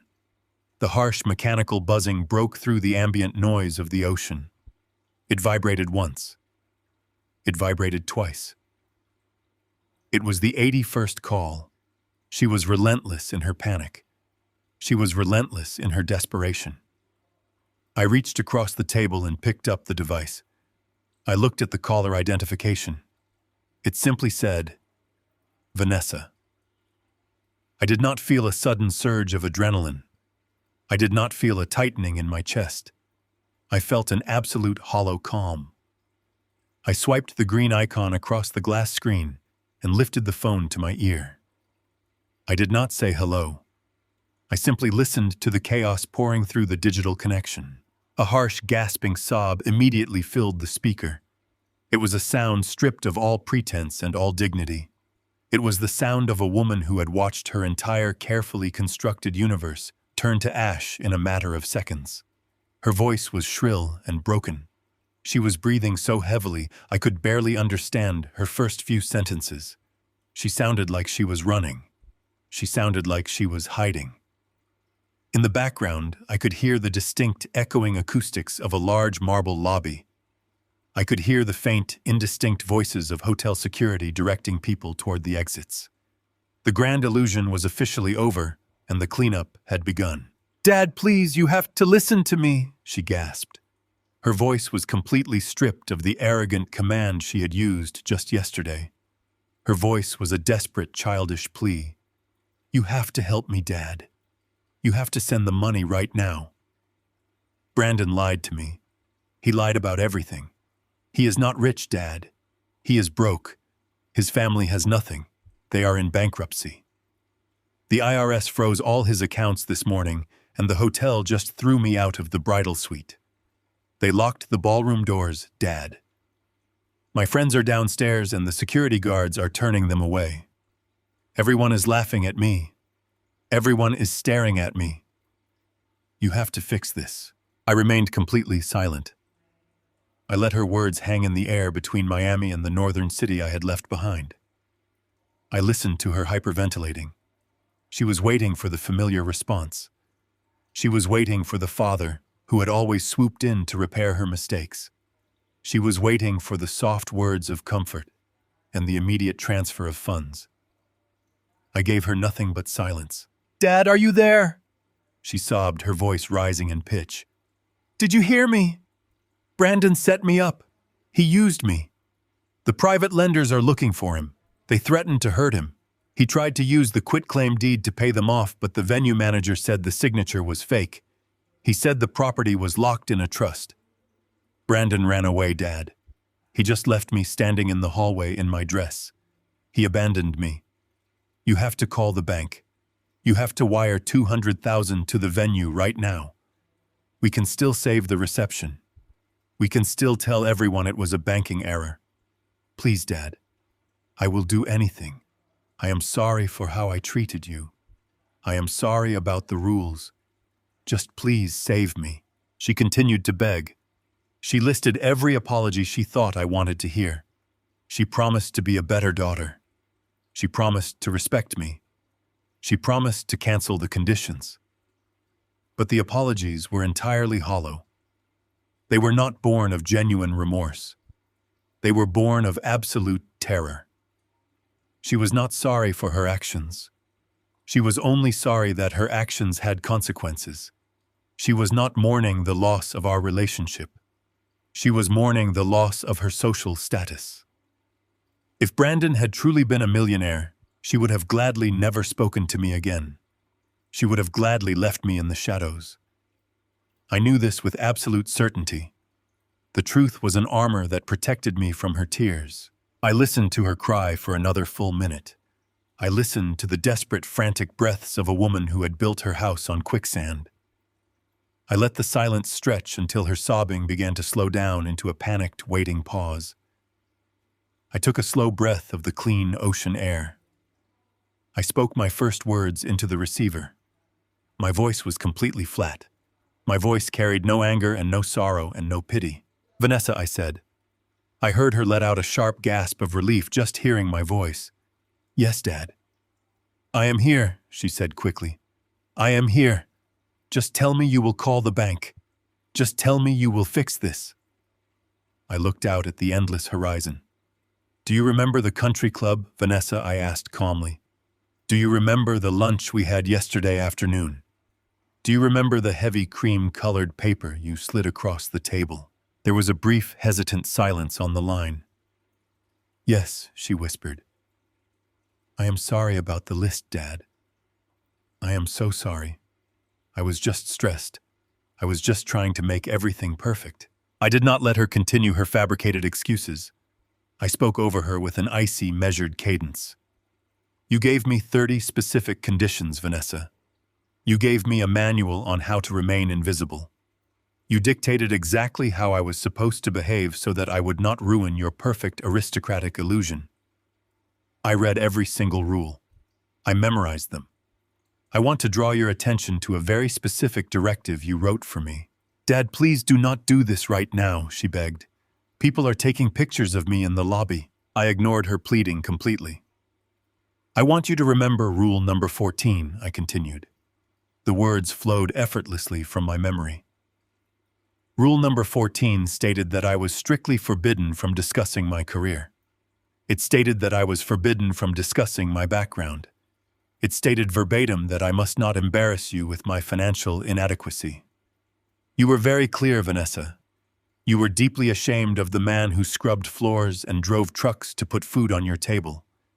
You were deeply ashamed of my perceived poverty. Dad, I did not mean it, she sobbed. I was stupid.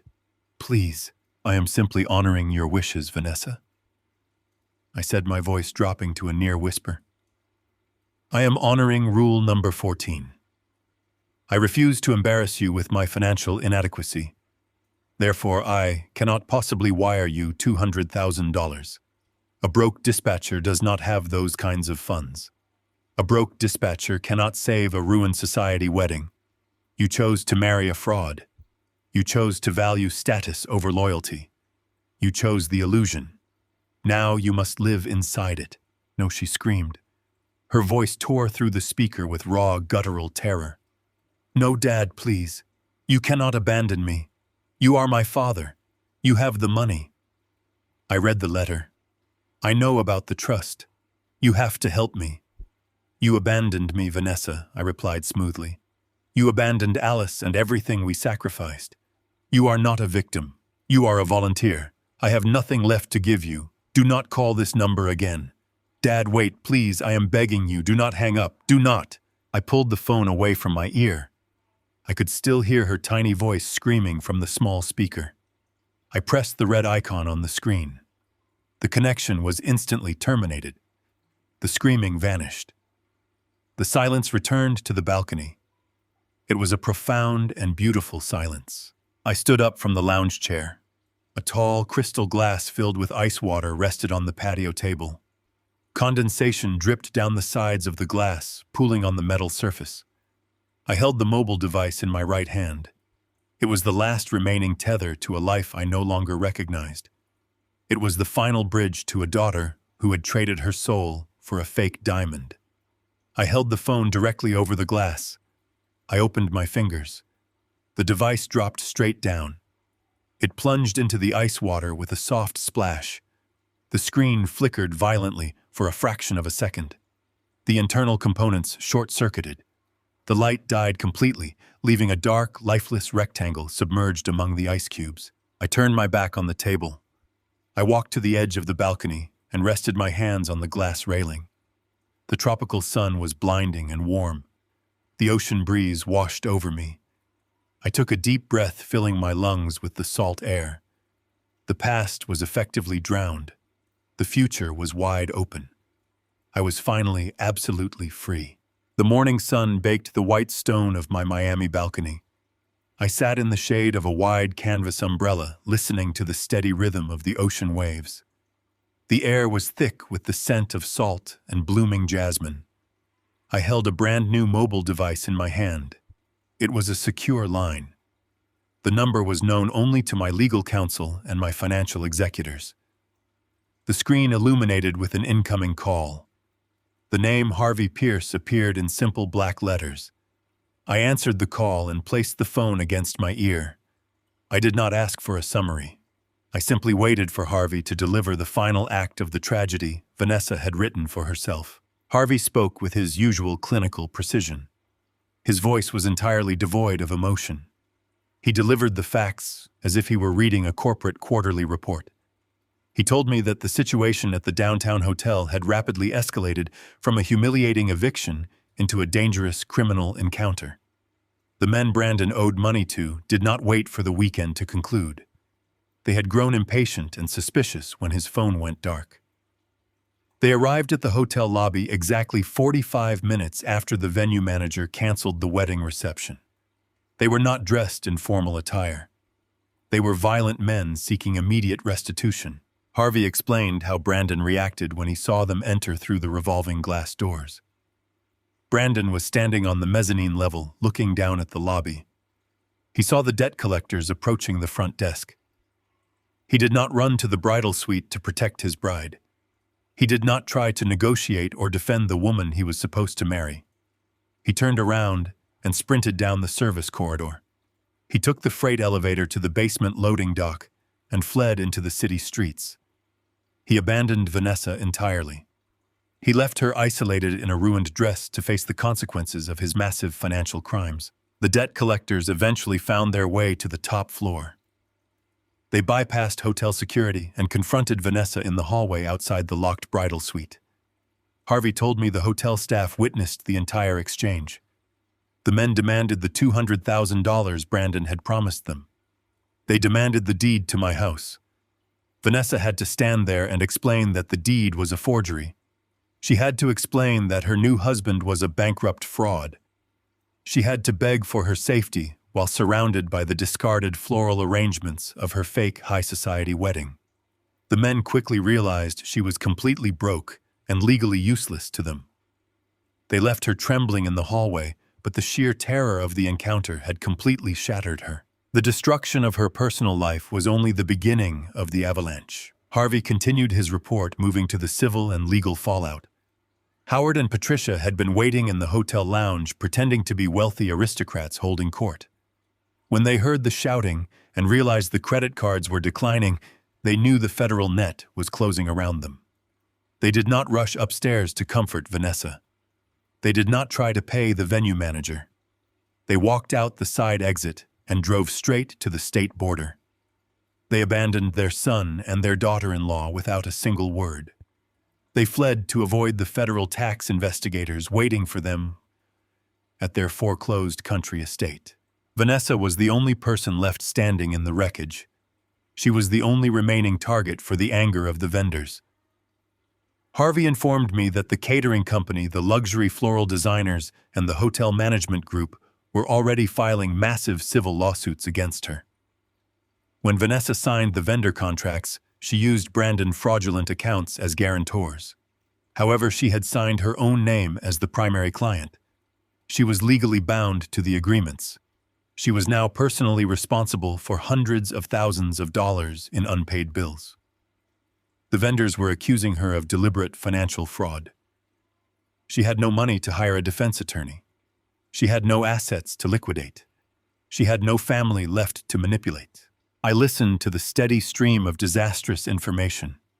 I watched a white sailboat drift slowly across the blue horizon. I felt no urge to interrupt Harvey. I felt no urge to instruct him to wire funds to a legal defense team. I felt no residual paternal instinct to save her from the fire. Vanessa had spent her entire adult life believing that arrogance was a substitute for character. She believed that cruelty and manipulation were valid tools for social climbing. She had treated my unconditional support as a weakness to be exploited. She had looked at the man who raised her and saw nothing but an embarrassing obstacle. Alice always warned me about shielding our daughter from the harshness of reality. Alice used to say that if you never let a child touch a hot stove, they will eventually walk directly into a burning house. I had spent decades trying to put out the small fires Vanessa started. I had paid her debts and cleaned up her messes and tolerated her quiet disrespect. I had built a fortress of wealth to protect her. In return, she tried to lock me out of my own home and erase me from her life. The arrogance that fueled her cruelty had finally and completely consumed her. Harvey paused his report. The silence stretched across the secure line. He asked me a single procedural question. He asked if I wanted his firm to anonymously settle the vendor lawsuits to keep Vanessa out of civil court. He asked if I wanted to provide a minimal survival stipend through a blind trust. I did not hesitate. I told Harvey that my accounts were permanently closed to her. I told him to reject any communication attempts from her or her creditors. I instructed him to close her file completely and securely. The financial pipeline was dead. The emotional pipeline was dead. I thanked Harvey for his exceptional service and ended the call. I placed the phone down on the glass table. The warm sun washed over my shoulders. The air was clean and unburdened. I took a deep breath of the ocean breeze. The story of Gordon the broke and exhausted dispatcher was finally over. The story of the man who survived his own daughter was just beginning. I walked back inside my penthouse, ready to live the rest of my life. The tropical sun beat down on the glass table of my balcony. 4 weeks had passed since I left the cold, gray city behind. I had settled into a rhythm of quiet mornings and long walks along the ocean. My secure phone sat next to my coffee cup. Only Harvey Pierce and my estate managers possessed this private number. When the screen lit up with an unsaved local area code from my old city, I knew instantly who had breached the firewall. Desperation is an incredible motivator. I let the device vibrate against the glass for a few moments before I finally picked it up and accepted the call. The voice on the other end was fractured and thin. Vanessa did not sound like the woman who had handed me a list of 30 arrogant conditions at a country club. She sounded like a terrified child. She was sobbing openly into the receiver. She told me it took her weeks of calling my lawyer office every single day to finally convince a junior associate to slip her my private contact information. She bypassed all basic greetings and launched straight into a frantic plea for salvation. The civil lawsuits from the wedding vendors had drained her meager personal accounts completely dry. Brandon was gone. He had vanished into the shadows with his loan sharks likely right behind him. The luxury apartment they had leased under her name was currently in the final stages of eviction. Process servers had been knocking on her door every morning. She had been selling off her designer shoes and handbags just to buy groceries. She told me she had exactly 48 hours before the county sheriff arrived to officially lock her out on the street. She begged me to let her go back home. She begged me to call the property management company and authorize her to move back into my house so she could figure out her next move. I listened to her tears echoing through the speaker. A younger version of myself would have immediately booked a flight back north to rescue her. The old Gordon would have wired thousands of dollars to stop the eviction and opened the doors of his home to shelter her from the storm. But the old Gordon had died the moment she handed him a fraudulent quitclaim deed to pay off a criminal syndicate. I did not raise my voice. I did not gloat over her misery. I spoke with the calm precision of a man reading a ledger. I told her that returning to the house was a physical and legal impossibility. Vanessa stopped crying for a fraction of a second. She demanded to know what I meant. She insisted the house was sitting empty, and she just needed the alarm code to get inside. I took a slow sip of my coffee. I informed her that the house did not belong to me anymore. I explained that on the exact morning I boarded my flight to Miami, Harvey Pierce had executed a prearranged legal transfer. The property title had been completely handed over to a recognized state charity. The organization specialized in providing stable housing and educational resources for underprivileged youth. The transfer was absolute irrevocable and completely sealed by a federal judge. The house was currently sheltering 4 teenagers who had aged out of the foster care system. A profound silence fell over the line. I could hear her rapid, shallow breathing. Then the silence shattered into a high-pitched wail of absolute disbelief. She screamed that I had given away her childhood home to total strangers. She accused me of doing it purely out of spite. She demanded to know how I could leave my own flesh and blood homeless while housing children I had never even met. Her voice cracked as she accused me of taking a cruel revenge because of a stupid wedding mistake. I let her finish her frantic accusations before I responded. I told her this was never about revenge. Revenge implies a desire to cause pain for the sake of suffering. This was an act of necessary education. I reminded her of the charity I chose. I explained that those underprivileged children had never been handed a safety net. They had never been given dummy corporations to pay off their luxury cars or secret trusts to clear their credit card debt. They had to survive on their own merits from the day they were born. For 30 years, I had deprived her of that exact same education. I had built a fortress around her, allowing her to cultivate a dangerous arrogance without ever facing a single consequence. I had taught her that money was a shield against morality. I told her I was simply correcting my own parenting failure. Vanessa begged me to stop talking about lessons. She pleaded for a wire transfer. She asked for just enough money for a security deposit on a cheap studio apartment. She promised she would pay me back every single cent as soon as she found a job. I told her that borrowing money to escape a crisis was exactly how Brandon had destroyed his entire life. I told her that she was highly educated young and perfectly capable of finding employment. It was time for her to step into the real world without a script and without a stunt double.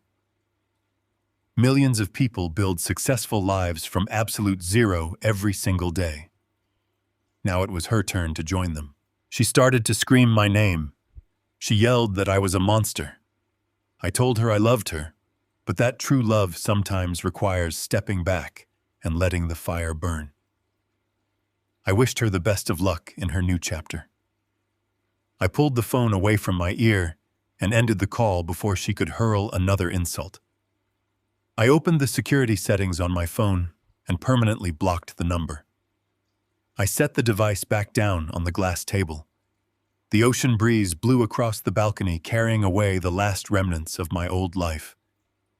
The boundary was set in stone. I leaned back in my chair and watched the tide roll in. The morning sun of Miami felt fundamentally different than the sun of the northern city I had left behind. It was not a distant and weak light struggling through a permanent layer of gray industrial clouds. It was a heavy and warm blanket that settled comfortably over my shoulders as I walked barefoot along the edge of the Atlantic Ocean. The damp white sand packed firmly beneath my feet with every deliberate step I took. The rhythmic crashing of the waves provided a steady and unbroken soundtrack that completely drowned out the mechanical noise of the city behind me. I watched a flock of white seagulls dive into the shallow surf and fly away with their silver catch. For the first time in over 30 years, my mind was entirely quiet. I was not calculating the exorbitant cost of a custom floral arrangement. I was not checking a mobile device for angry and entitled text messages from debt collectors. I was not anticipating the next manufactured crisis. I was simply a man walking on a beautiful beach and breathing the clean salt air. The most profound and shocking change within me was the absolute absence of parental guilt.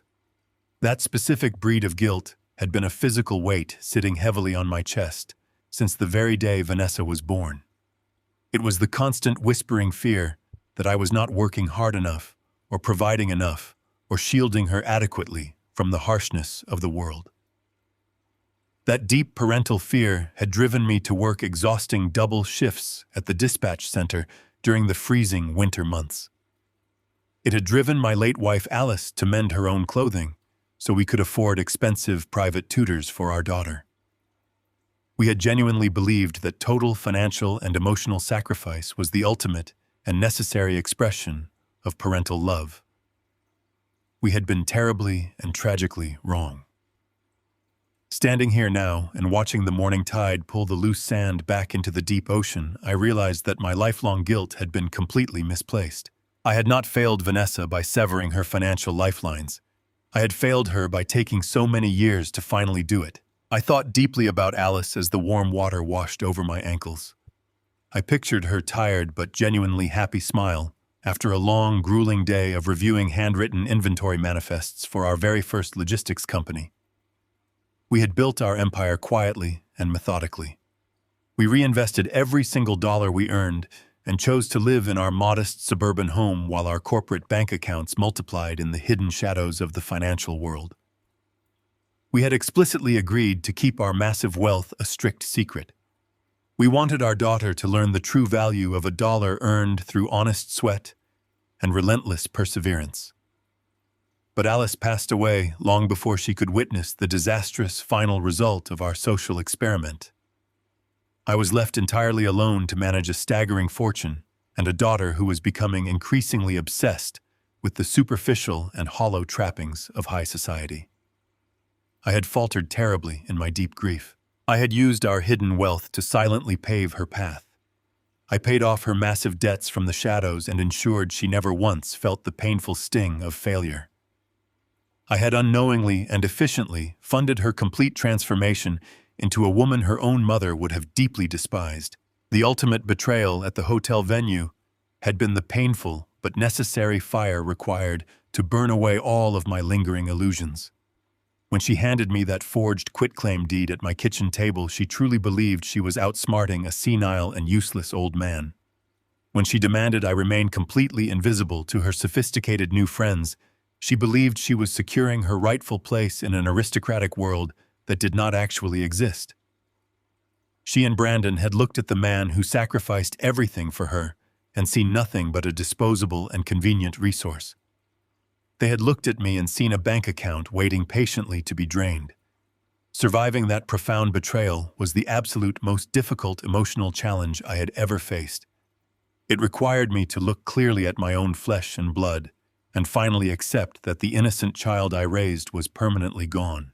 She had been entirely replaced by a calculated parasite who was willing to destroy my life for her own social convenience. But the sharp, lingering pain of that harsh realization was now entirely eclipsed by the vast peace I felt walking along this shoreline. The massive legacy Alice and I built with our bare hands was completely safe from their greed. The millions of dollars we had earned through honest and grueling labor would not be squandered on offshore gambling syndicates or imported luxury vehicles. The wealth was securely locked away and managed by strict legal trustees who shared my philanthropic vision. The house we had lived in for decades was no longer a target for theft. It was now filled with the hopeful laughter of young people who truly needed a safe harbor. I had taken the exact resources that Vanessa tried to steal and used them to actively rewrite the futures of orphaned children who had never known a single day of privilege. That was a legacy Alice would have been fiercely and unapologetically proud of. That was a legacy I could live with comfortably for the rest of my days. I stopped walking and stood perfectly still, facing the vast and unbroken horizon. The water stretched out endlessly before me. It was a brilliant expanse of tropical turquoise meeting the pale blue sky in a seamless line. A gentle ocean breeze ruffled my linen shirt. I closed my eyes and let the radiant warmth soak deeply into my skin. I did not know what I would choose to do tomorrow. I did not know if I would purchase a sailboat or launch a new charitable foundation, or simply spend my afternoons reading quietly on my high-rise balcony. The true profound beauty of this new life was the absolute and complete lack of obligation. I owed nothing to anyone. My phone would never again ring with aggressive demands. My bank accounts would never again be quietly drained by ungrateful hands. My time finally belonged entirely to me. I opened my eyes and smiled broadly at the sun rising higher in the morning sky. I had successfully survived the toxic and suffocating wreckage of my own family. I had expertly navigated the dark, violent waters of their pure greed and emerged completely intact on the other side. The weary man who had purposely worn a cheap beige suit to a wealthy country club just to test the loyalty of his daughter was dead and permanently buried. The man standing barefoot on the Miami shoreline was a sovereign and untouchable entity. The world before me felt enormous and wonderfully full of endless possibility. I took one last deep cleansing breath of the salty air. I turned my back to the ocean and began the slow, peaceful walk back to my glass penthouse in the sky. I was finally and absolutely a free man. The most profound lesson we can extract from this story is that setting absolute boundaries is not an act of cruelty, but a necessary step for personal survival. When we continuously sacrifice our own dignity to finance the destructive choices of those we love, we do not save them from their mistakes. We merely enable their arrogance. True love sometimes requires allowing people to face the devastating consequences of their own actions. Walking away from toxic manipulation is the ultimate reclamation of self-respect. Wealth and status are meaningless illusions if they are built on a foundation of deceit and ingratitude. If this story resonated with you, and you want to hear more tales of finding strength after betrayal, please share your thoughts in the comments and subscribe to the channel for future updates.